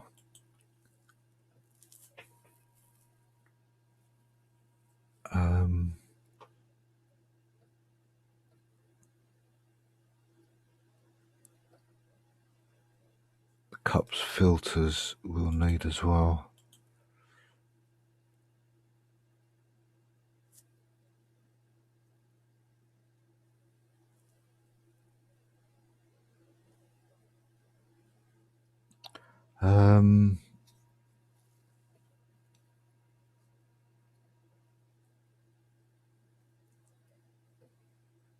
Well, it is optional, and assuming we've got GNU TLS installed and XDG utils, the only thing we'd need to do is to install cups filters, which is required after the installation. And there's also Gutenprint for drivers, I believe. Let's have a look at cups filters.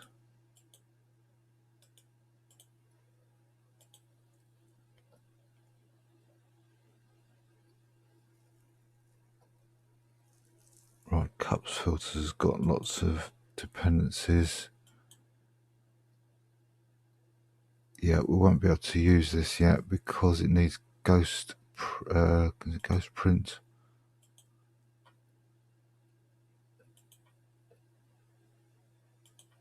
Where is it? Ghost script, sorry.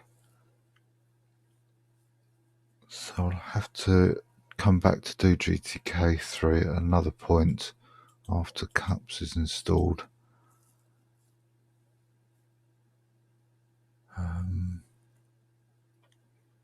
Wonder if I can get away with it though.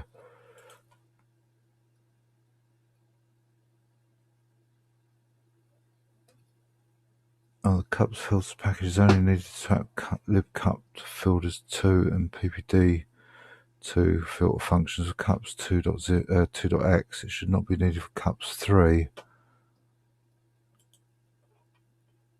But the instructions have got cups 2 to install, so it will be needed. I'm going to take a chance on building cups, I think, and reinstall it when the other requirements are needed. So let's have a look at that. So GNU TLS, I don't think we've got that. No, so we need to install that.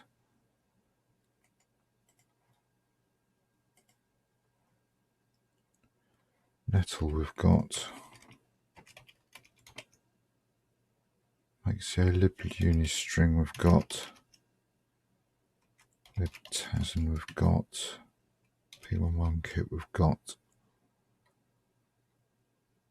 Optional, probably doctrine to get up. libidn we've got. 2 we've got. It does say one or the other. libseccomp we've got. Net tools. We haven't got used during the test.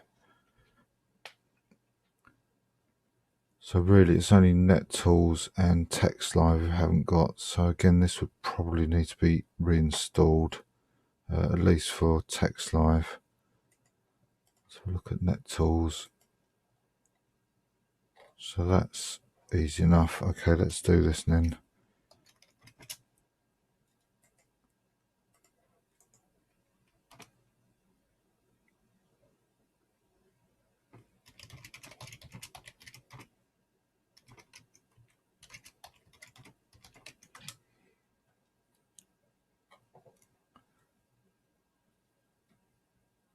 So it says it automates the configuration process by piping make, but you can go through and answer the questions, but there's just lots of them. For this package, we use the Dester method. Oh, hang on. This package has several unneeded protocols and hardware device specific functions that are obsolete. To only build the minimum needed for your system, skip the yes command and answer each question interactively. Okay.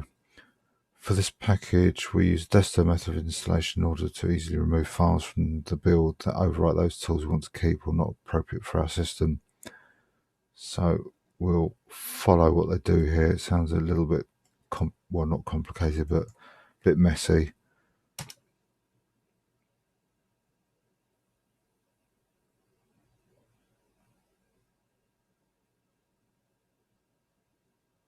So there's no test suite. So we'll install, we'll change the ownership first of all, and then copy the files in install to the root, and that's NetTools done.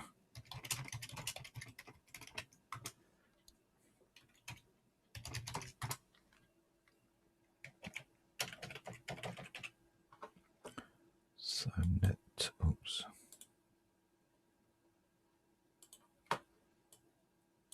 NetTools, and close that. GNU TLS. So let's get these up. Oh no, not libidn, libidn 2, isn't it? Never mind.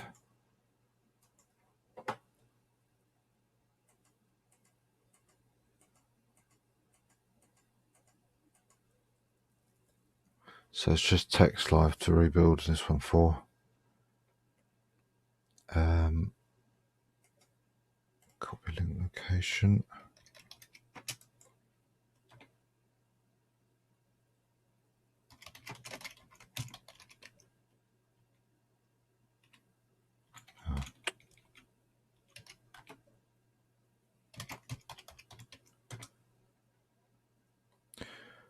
To be honest, I wonder if I should just install this libidn. Now I've clicked on it and also it's there. Yes. I could do that now actually.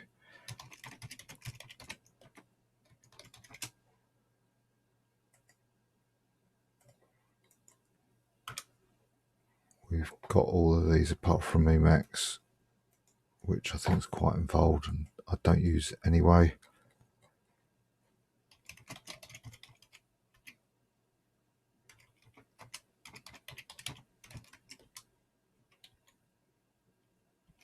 And -1.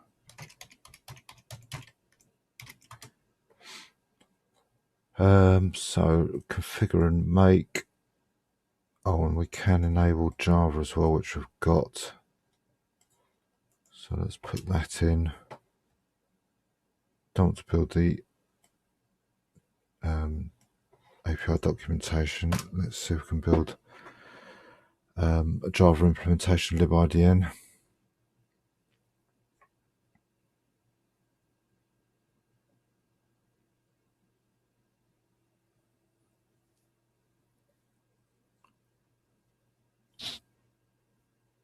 So looks like it's found Valgrind, so it's going to be using that. Let's build it.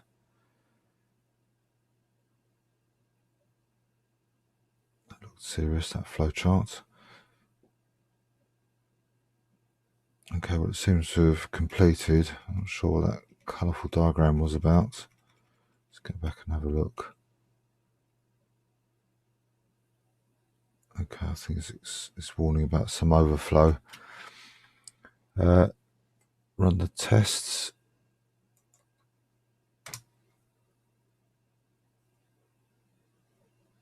That's all complete, and as the root user,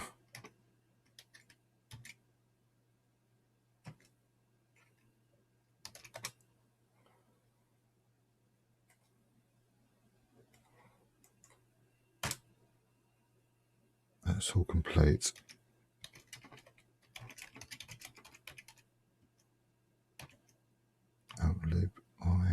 libidn -1. Right, so that was a little bit off-piste, but no doubt it'll be needed by something, otherwise it wouldn't be in the book. So now we can go and build GNU TLS.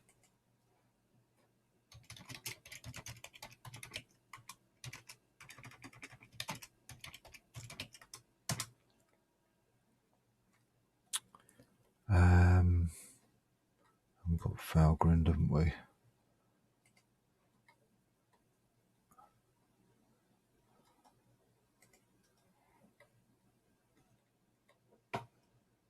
Right, so configure. Looks like there's a fair few options underneath this. Let's see if there's anything worth doing. Don't want the API documentation.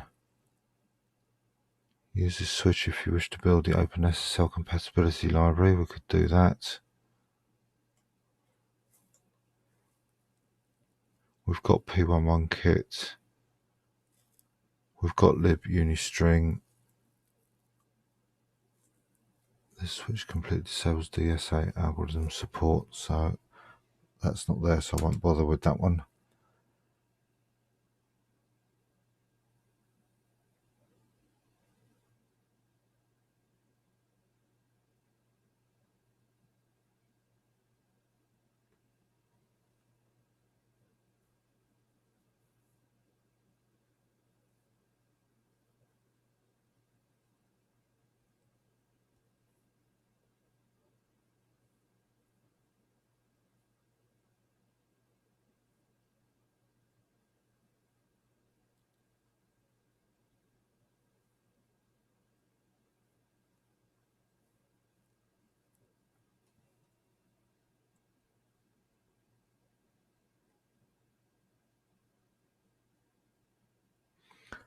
Okay, so that's configured. Quite a lot of information there. So all looks good. Let's build that now.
Right, that's done. So now let's run the tests.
Okay, so that's all tested okay, but looks like there's no errors.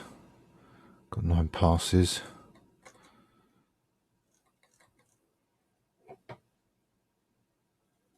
So we'll install this now.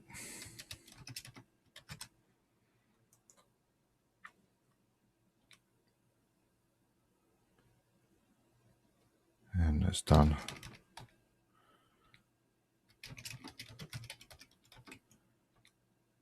So that will be probably an optional install, reinstall after text live.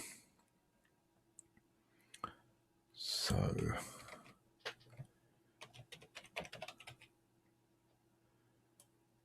didn't quite say what it does there, what it offers.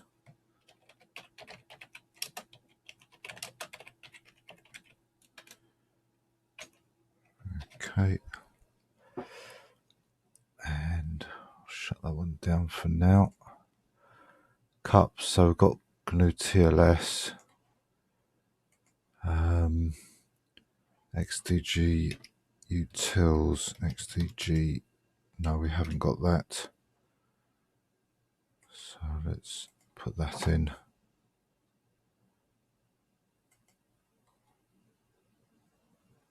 And we've got all these other requirements, so we can go ahead and build this.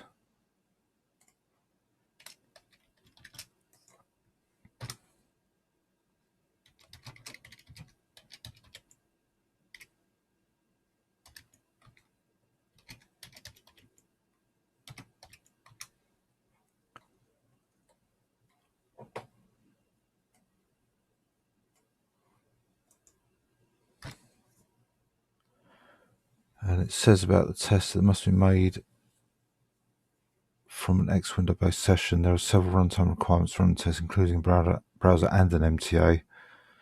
Running the test as root is not recommended, so I'm not quite sure what's going to happen with this. We haven't got an MTA, a mail transport agent, and the browser is somewhat simple, so let's see what does happen.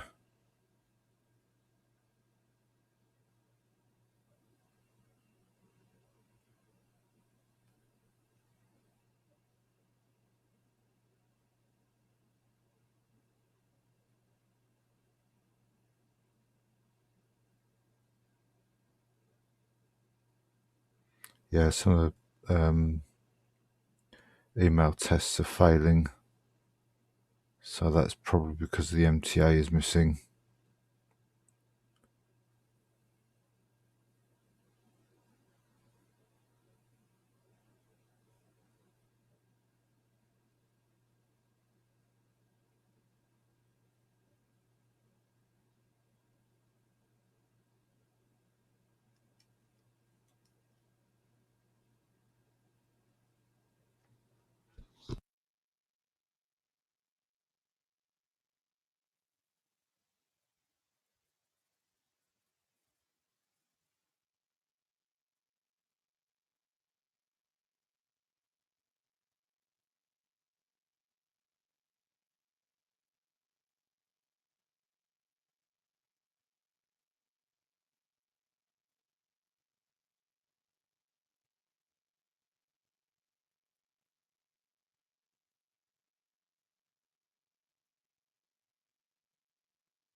Well, it's been sitting there And I'm monitoring the processes, and I don't think it's doing anything there. I wonder if it's trying to open a browser.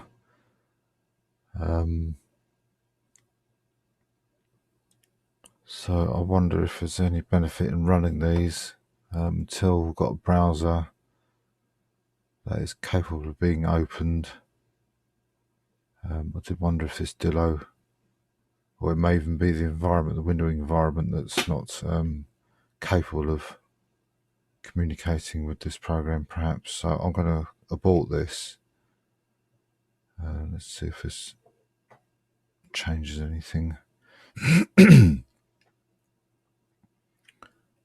So it looks like that's hanging as well. All right, okay, so now we've got to open your... Oh, right, so if it's trying to open a directory, I wonder if it was waiting for a some sort of file manager, so that could be why that's failed there. But this is obviously opened a page that doesn't exist by the looks of it, so I'll just quit this and should allow it to carry on. Yeah, these are working, so that's okay. Close.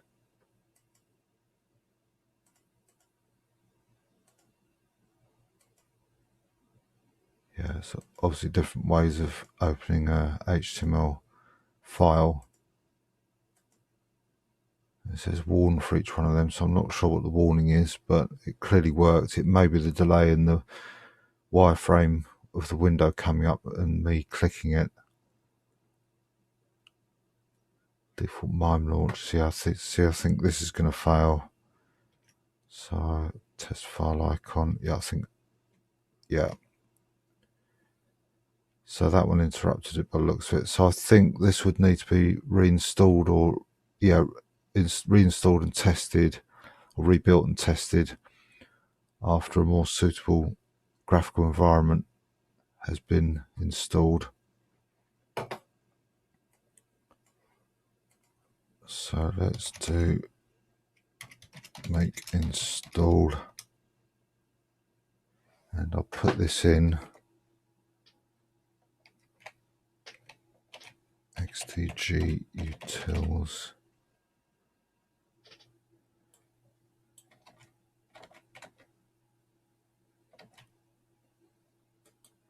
and I'll put rebuild after a more capable GUI is installed, e.g. GNOME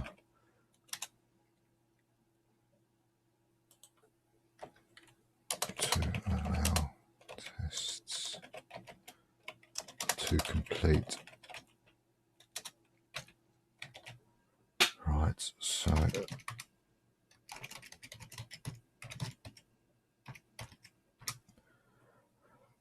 that's that one for now anyway. Cups. So I'm going to install cups, and I think that Avahi is one we're trying to, this is a bit circular, so we'll install this as it is and see if it does work, or at least if I can compile it. Yeah, we've got xtg utils now.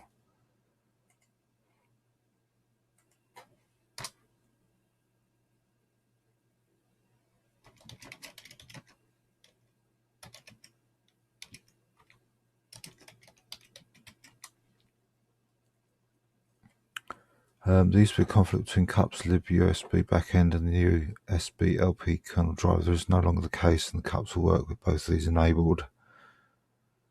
If you want to use the kernel USB LP driver, for example, you wish to use ESCP util from Goods and Print, enable the following options in your kernel configuration and recompile the kernel. Well, again, I imagine these will be in.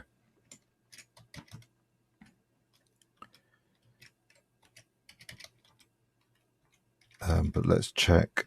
USB support will definitely be in. And printer will probably be in as a module, I guess. Yes, it is. And parallel printer if you're on a really old machine, or a machine with a parallel port for driving some bit of hardware perhaps, or specialized printer. Not going to even bother check. Well, yeah, let's just check it out of interest. Again, I would expect these, they probably are set to module. Oh, okay, it's not set. Oh, of course not, because the Raspberry Pi wouldn't have that hardware interface. So yeah, that makes sense. You need to add an LP user, so let's do that as the root, and need to add a group,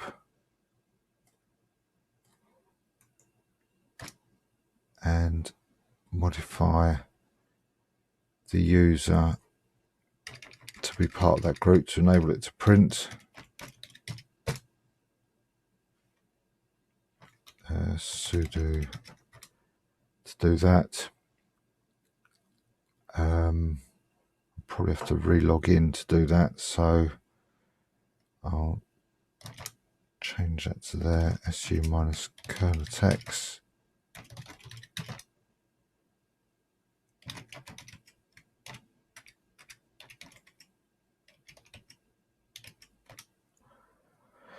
If you didn't install XDG utils, using the following set to change the default browser used to access the CUPS web interface. So that automatically changes it to Firefox, but it says to replace Firefox with a web browser of your choice. So in that case, it should find Dillo as it did throughout the tests.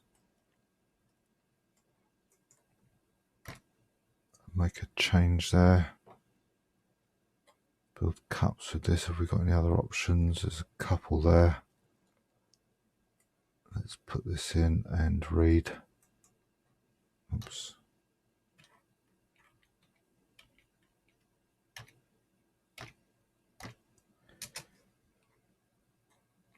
With system groups, LP admin. We used to use the kernel USB LP driver. What did it say about that? There was a conflict, didn't it? Right. So I think I'll just leave that as it is.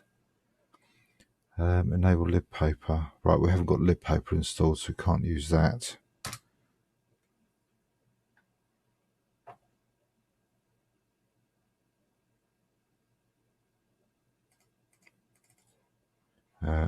Build that.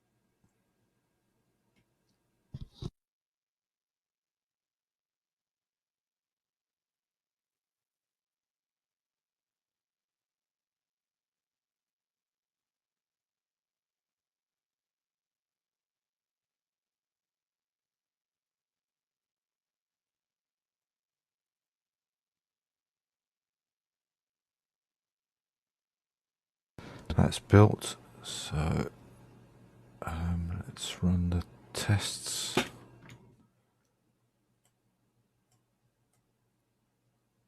So there's an already active graphical session with bus addresses necessary to run the tests.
Okay, all tests are successful, that's good. So now as the root user, we can install cups and create a basic configuration.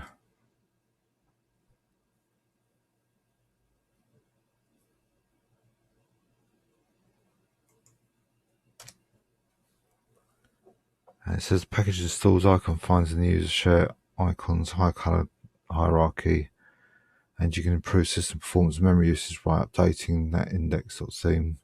But you need GTK3 installed, which is what we're aiming to build. So we'll skip that for now. Configuration for non-PostScript printers, you can print with cups.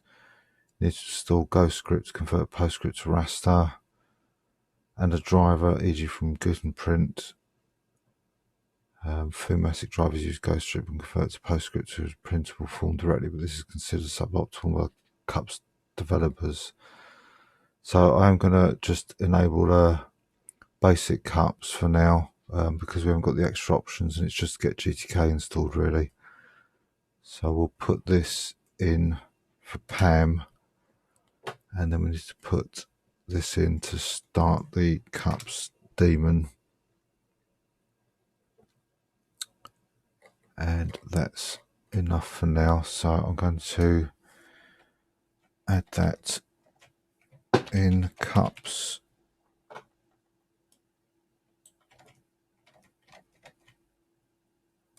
and rebuild after Vahi libpaper PHP, and the cups filters and Gutenprint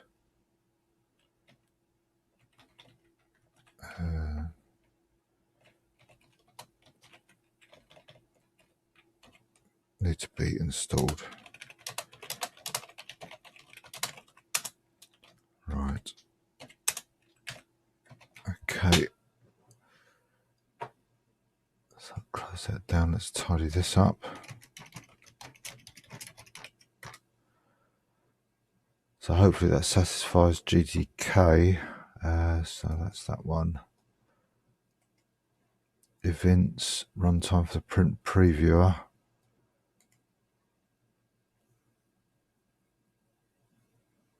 Right, there's lots of dependencies here.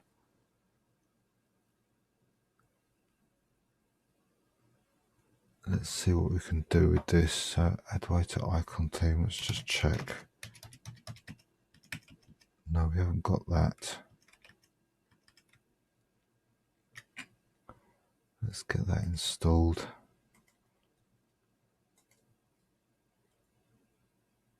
Requires GTK 3 or 4 and right, okay. So we can't install events at the moment then, so although it is recommended. Oh no, what have I done here? Oh, it is a runtime require and it is only for a print viewer. Yeah, okay, so we'll have to note that GTK's got to be reinstalled for events at least.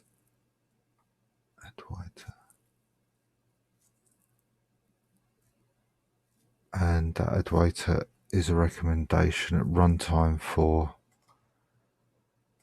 GTK. Yeah, okay. GTK doc we've got. libcloud providers.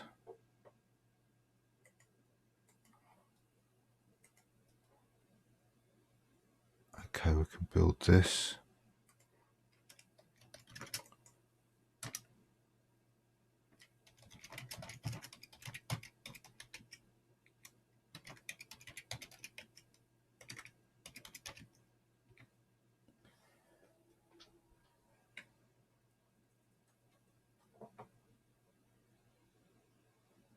Okay, so we don't need to build the API documentation, so I'll just copy and paste this. There's no test suite, so I'll install.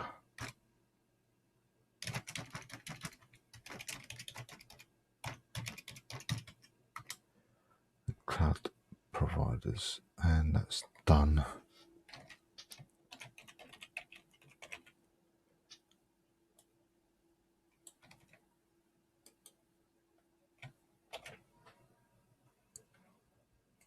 So next we've got, again that didn't open up, am I not right clicking, center clicking? Let's have a look at PYAT.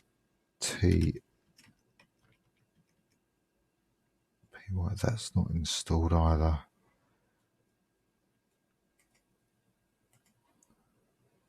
For some tests, so it needs dbus Python, which we've installed, Object, and AT-SPI2 core we've got. I'm pretty sure, yeah.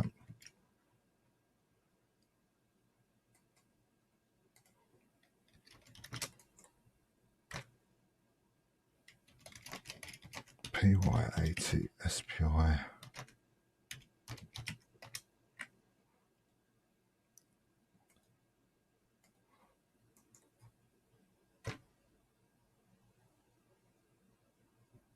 So it's a Python module that's built slightly differently to the other ones for some reason. There's no pip command. So run the test, and if you run in a graphical environment.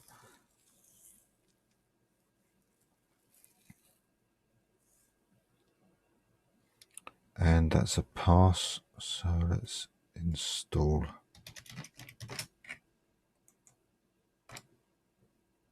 And that's done, so PYATI. And that's a Python module. PYAT-SPI2. Python module.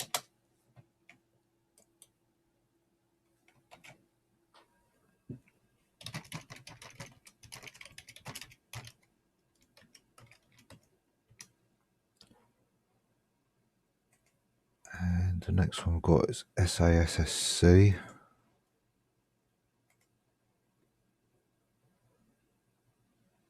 So there's no dependencies. And libsass. Another download.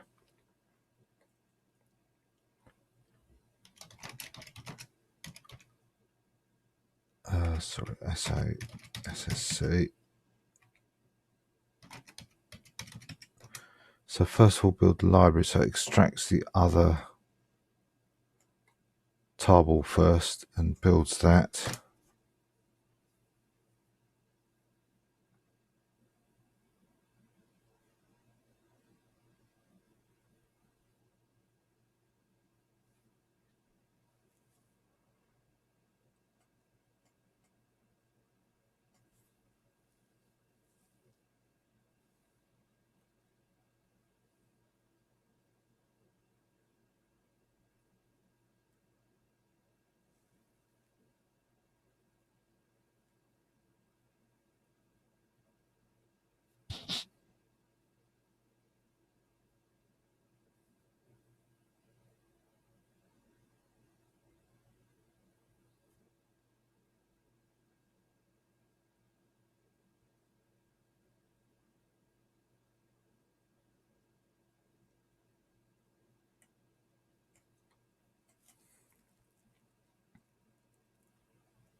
Okay, there's no test suite, so we install and then build the command line wrapper.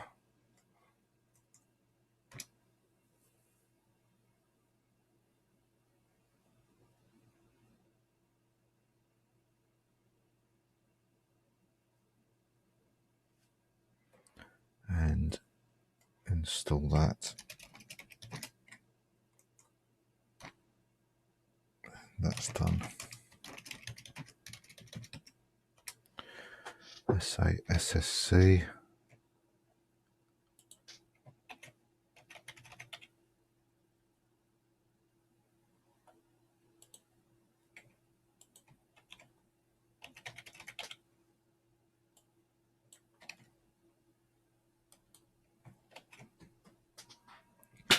Okay, shut that down. And last one we've got here is tiny sparse QL.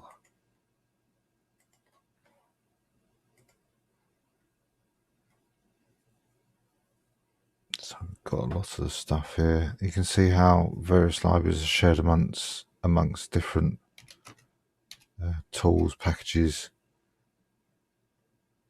and some seemingly not related at all.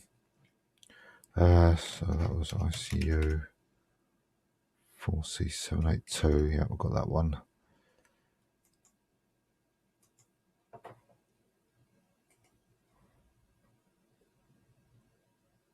libsoup.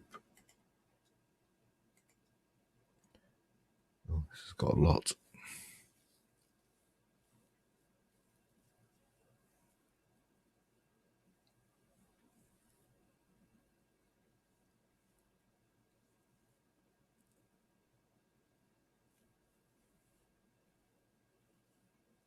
Okay.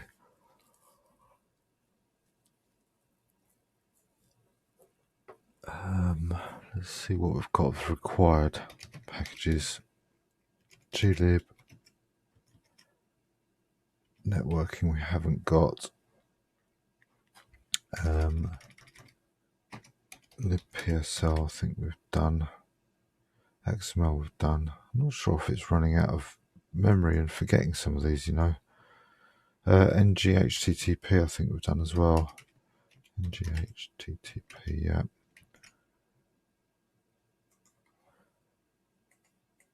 So again, I think we've got recommended. I think I'll just get this requirement going here, and we can install this and reinstall it for any of the optional packages. So G settings we've got, and proxy we haven't got. We've got GNU-TLS and glib. libproxy, I'm sure we've got curl. Yeah. So we can build this.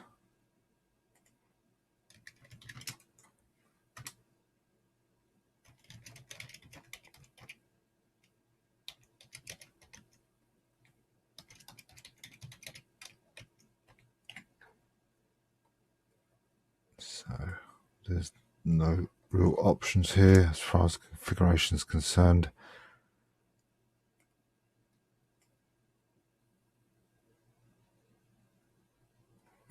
That's okay. Test it and install.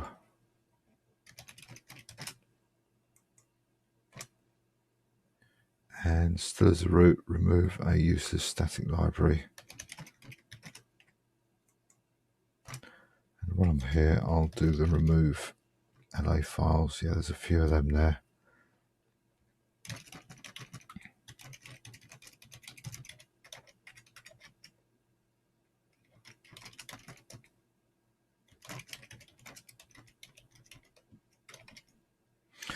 So that's libproxy.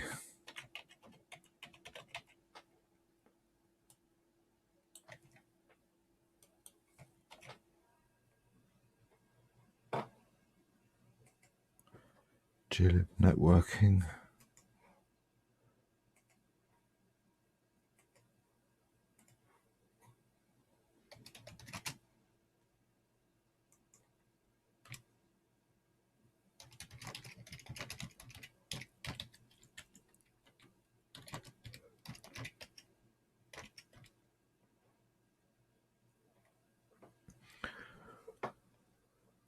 Okay, so we've got libproxy installed. So we need to remove that.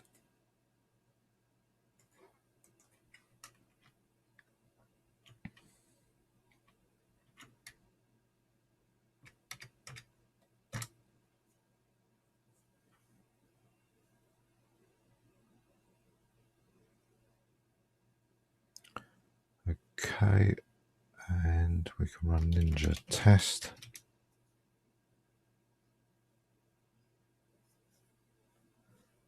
And Ninja installed.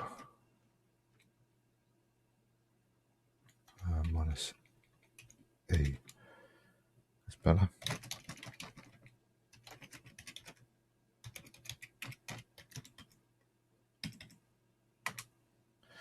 So that's glib networking.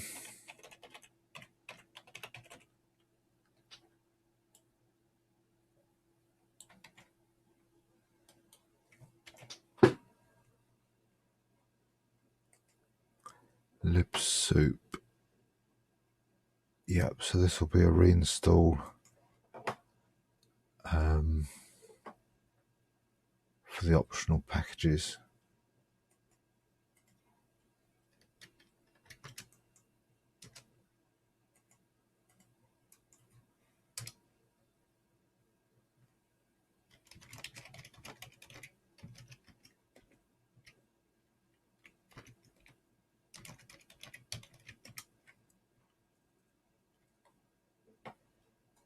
So patch. Fix the installation path of the API documentation. There's obviously no way that it can be. Oh, yes, there is. Docs enabled. OIC will be built and installed no matter if this option is used or not. So that's why they've put that in to change the installation path. And this option calls means command to fail if GI docgen is not installed. Okay.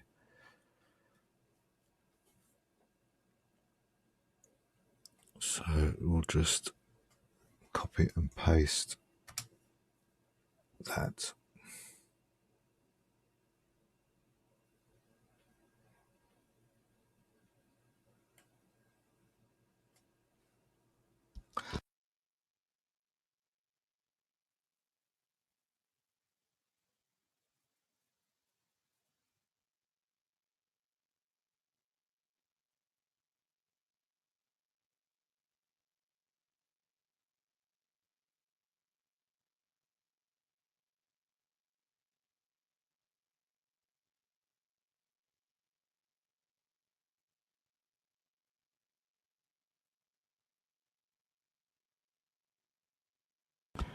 Okay, that's done. Run the tests.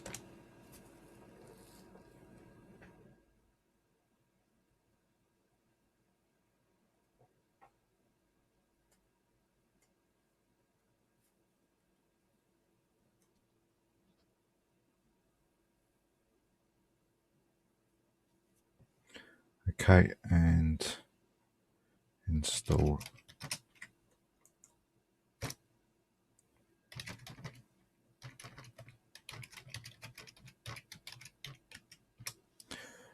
So libsoup.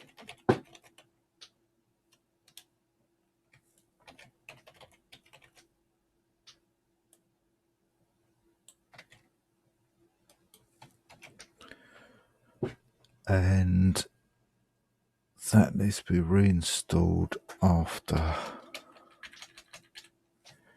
rebuild after Apache 2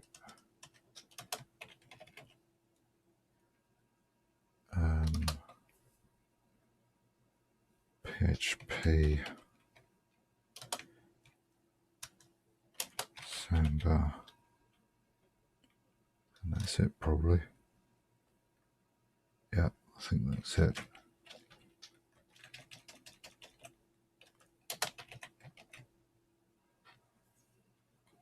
Like mostly for tests. So that was libsoup. Let's get local search. Needs it for runtime only though. Again, there's lots of dependencies here.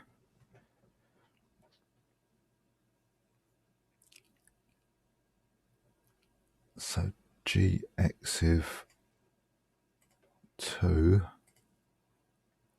requires exiv2, requires cmake, broadly we've got, curl we've got, any h.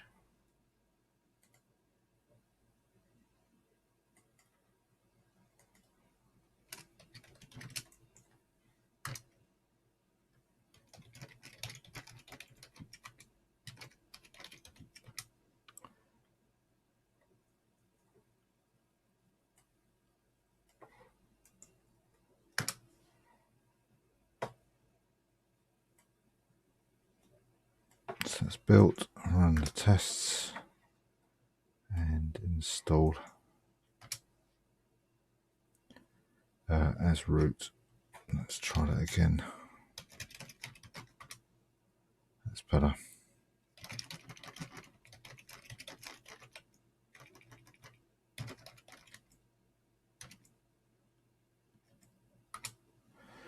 So any h.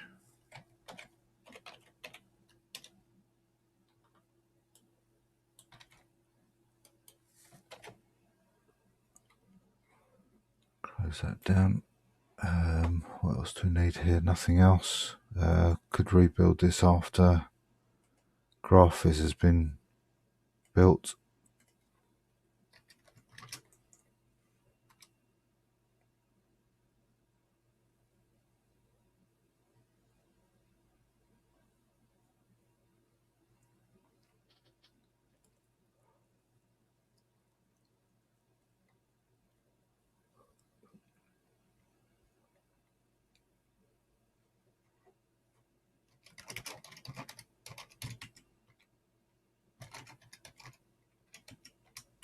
Okay, so there's some explanations here.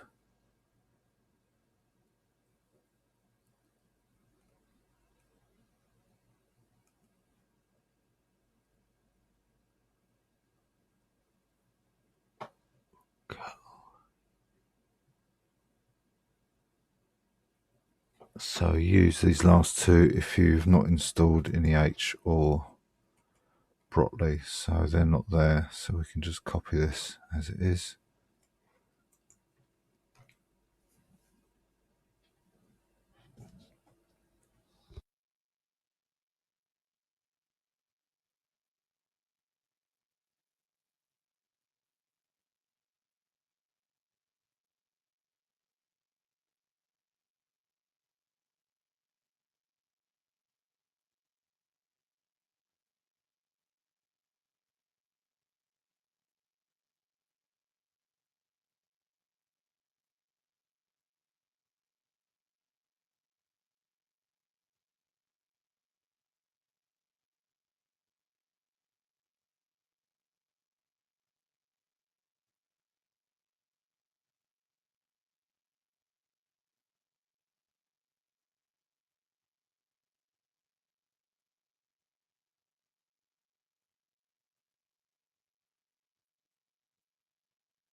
Okay, that's built, so we run the tests.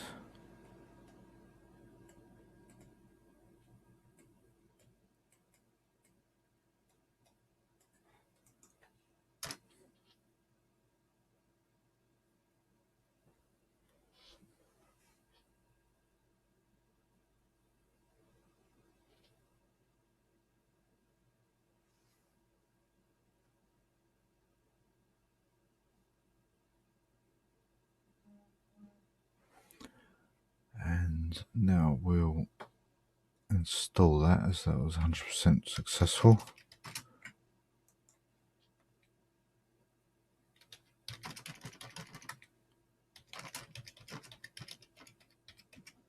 That's complete.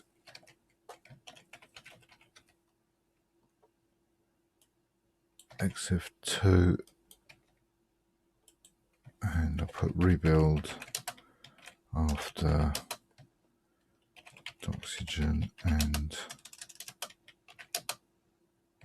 graph with if required.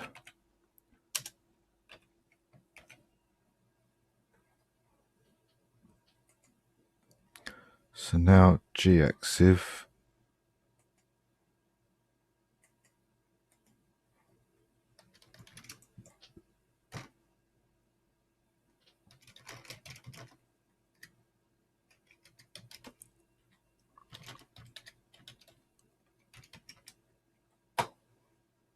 and this looks like fairly straightforward.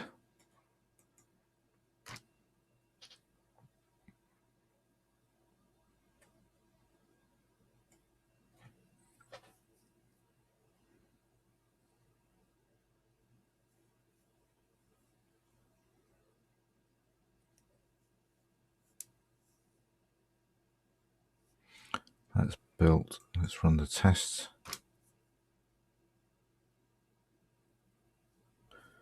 They're all good. So we ninja install, and that's complete.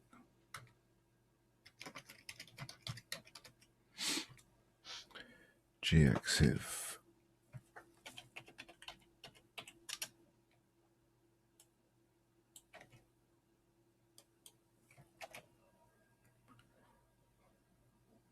Close that. Local search now, so let's get rid of this. So we've got the requirements. The recommended, again, FFmpeg. It's quite a complex install. We'll have to attack it at some point. And it will take up a lot of time to deal with its dependencies. Let's have a look.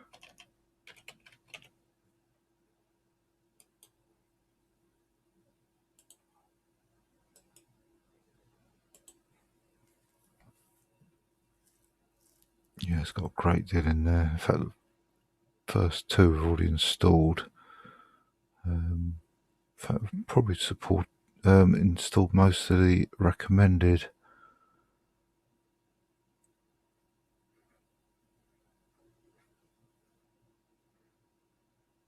Yeah, it's really the optional stuff. And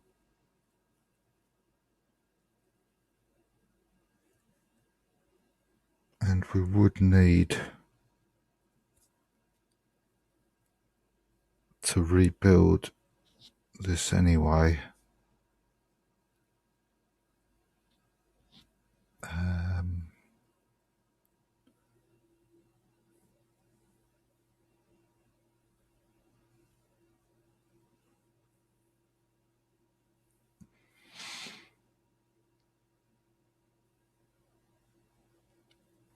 Right, let's see what the dependencies. So I've done David. It needs. Let's get these all up. Free type we've done. Lame we've done. libvorbis we've done. libvpx not sure. Opus we have done. There's a few more. Nasm we've done. So that's all right. Yeah, we've done that one. That would be easy. That's an easy one. Free type I'm sure we've done. Lame we've done. libvorbis we've done. libvpx. If we haven't done it, it's straightforward. Opus we've done. SVT AV1. That's simple. X264, that's simple. So X265. Oh yeah, I think we could probably do FFmpeg actually. Everything except for the optional. So that might be worth building then, and come back to do the optional at another point.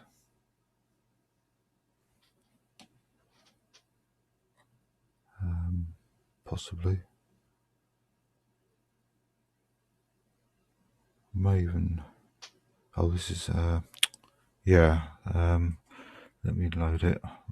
Thought I was looking at FFmpeg there. Yeah, it's the optional that are quite varied in what they are. For example, Samba and then OpenJPEG and so on.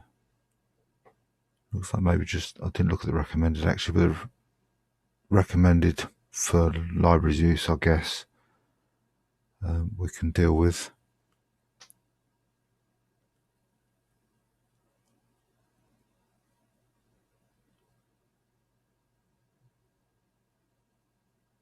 Yeah, let's get on with this. So we've just done David earlier.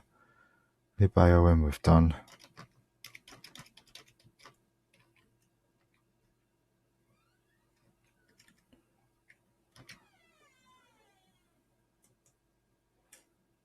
Close that. libas, I'm not sure about that one. No.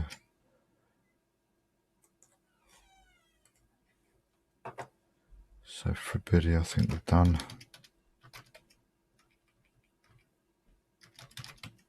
Yep.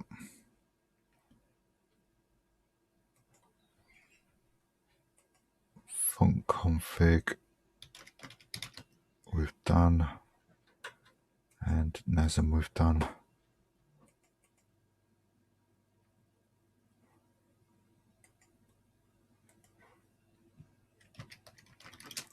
So let's fetch this.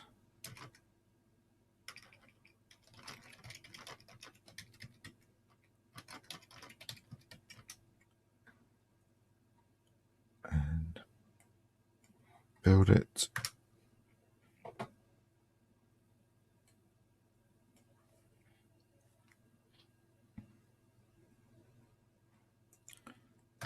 Run some tests. That's all good.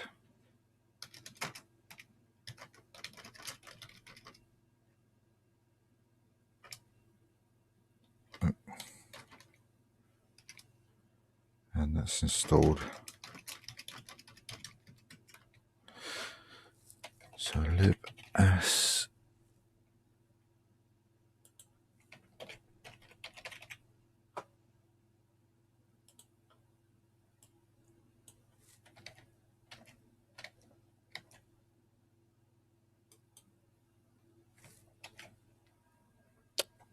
and close that. FDK AAC has got no dependencies.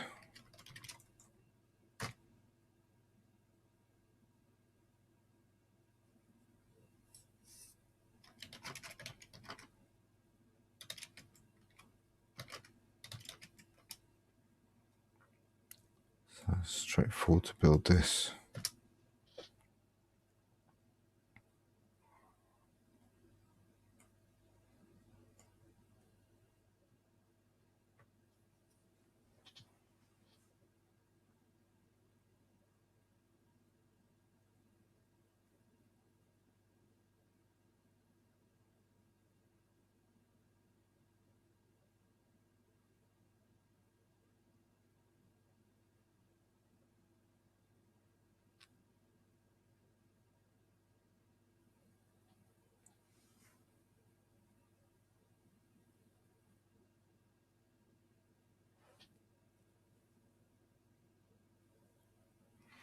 Okay, there's no test suite, so we'll just install it.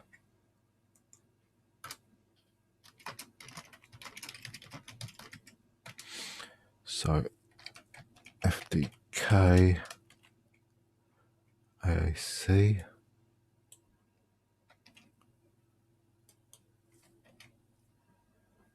is done. Every type we've done, lame, libporpoise, libvpx, I'm not sure about. Actually, it'll just come to my mind about libpsl for some reason. I'm not sure that that's been done. It's one of these ones that keeps niggling me. Oh yes, I think we have done. Let's look for the PSL program. Yeah, it is there. I don't know why that keeps niggling me. Right, so we're doing libvpx. No, we haven't done that one. Okay.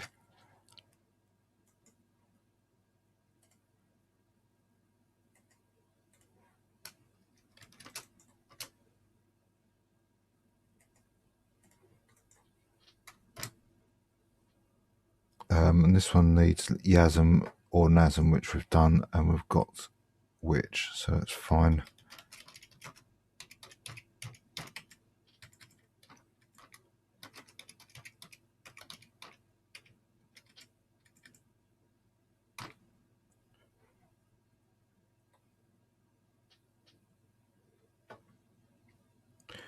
If upgrading, we don't need to do that. Fix a security vulnerability. Install it by running the following commands.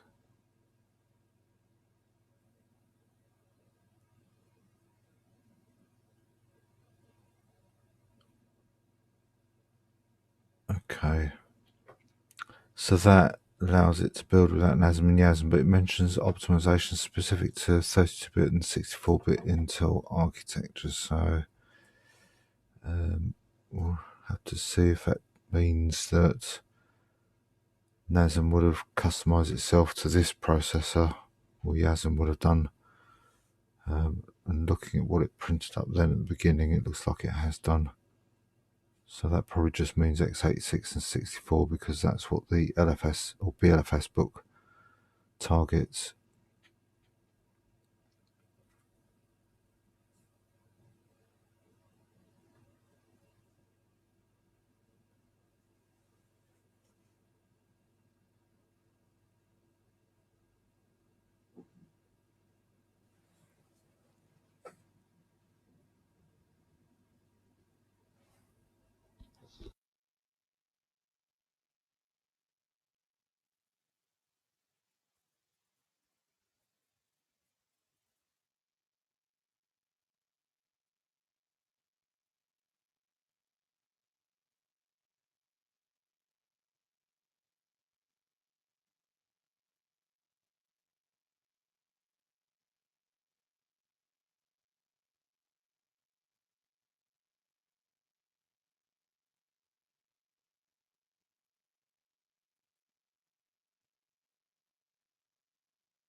Right, that's built rather, so let's run the tests. I'll time this because it does say it'll take about 11 SPUs, so could be about 10, 20, 30 minutes maybe. And it may be longer because of the slow download as well.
Well, that has apparently passed individual tests, but also failed.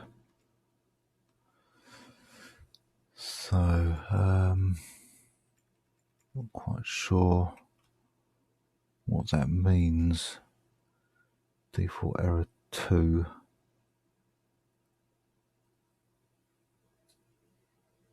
I'll just quickly look that up. See if I can find anything meaningful about that.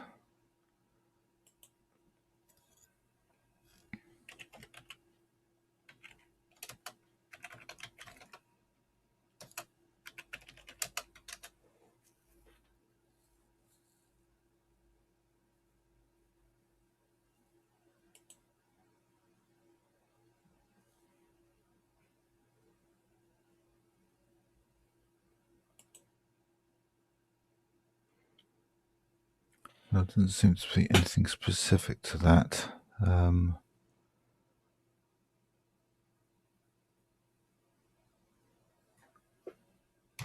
look at the make file, looks like it's line 17. Oh, it's this here. So, oh, I see. It's a target that's failed.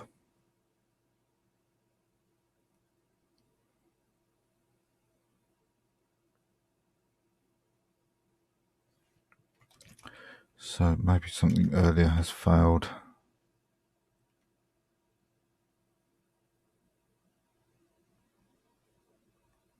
I'm just scrolling back. I can't see anything.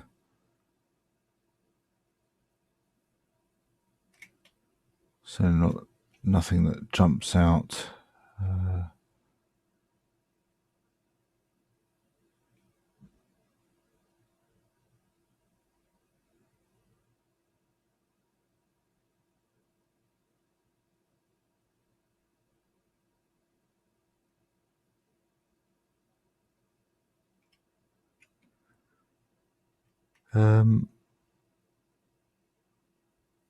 Yeah, I can't really explain what's happened there. There's no information in the book, so I'm going to install the package, assume that it has actually passed. Actually, before I do that, let me look, see if there's any errors.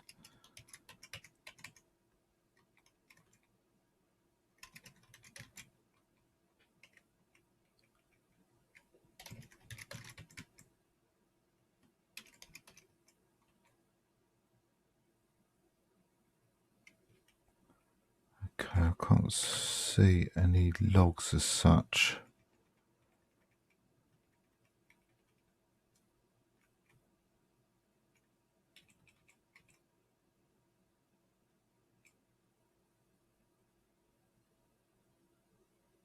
No, so yeah, I'll just install this.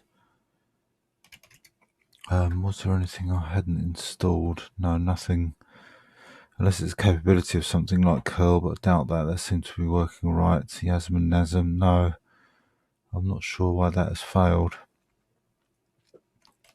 Or why it's come up with that message, what it means.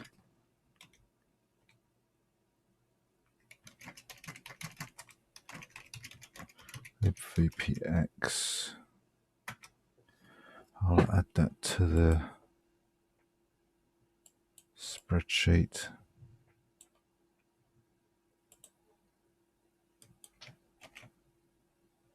And move on.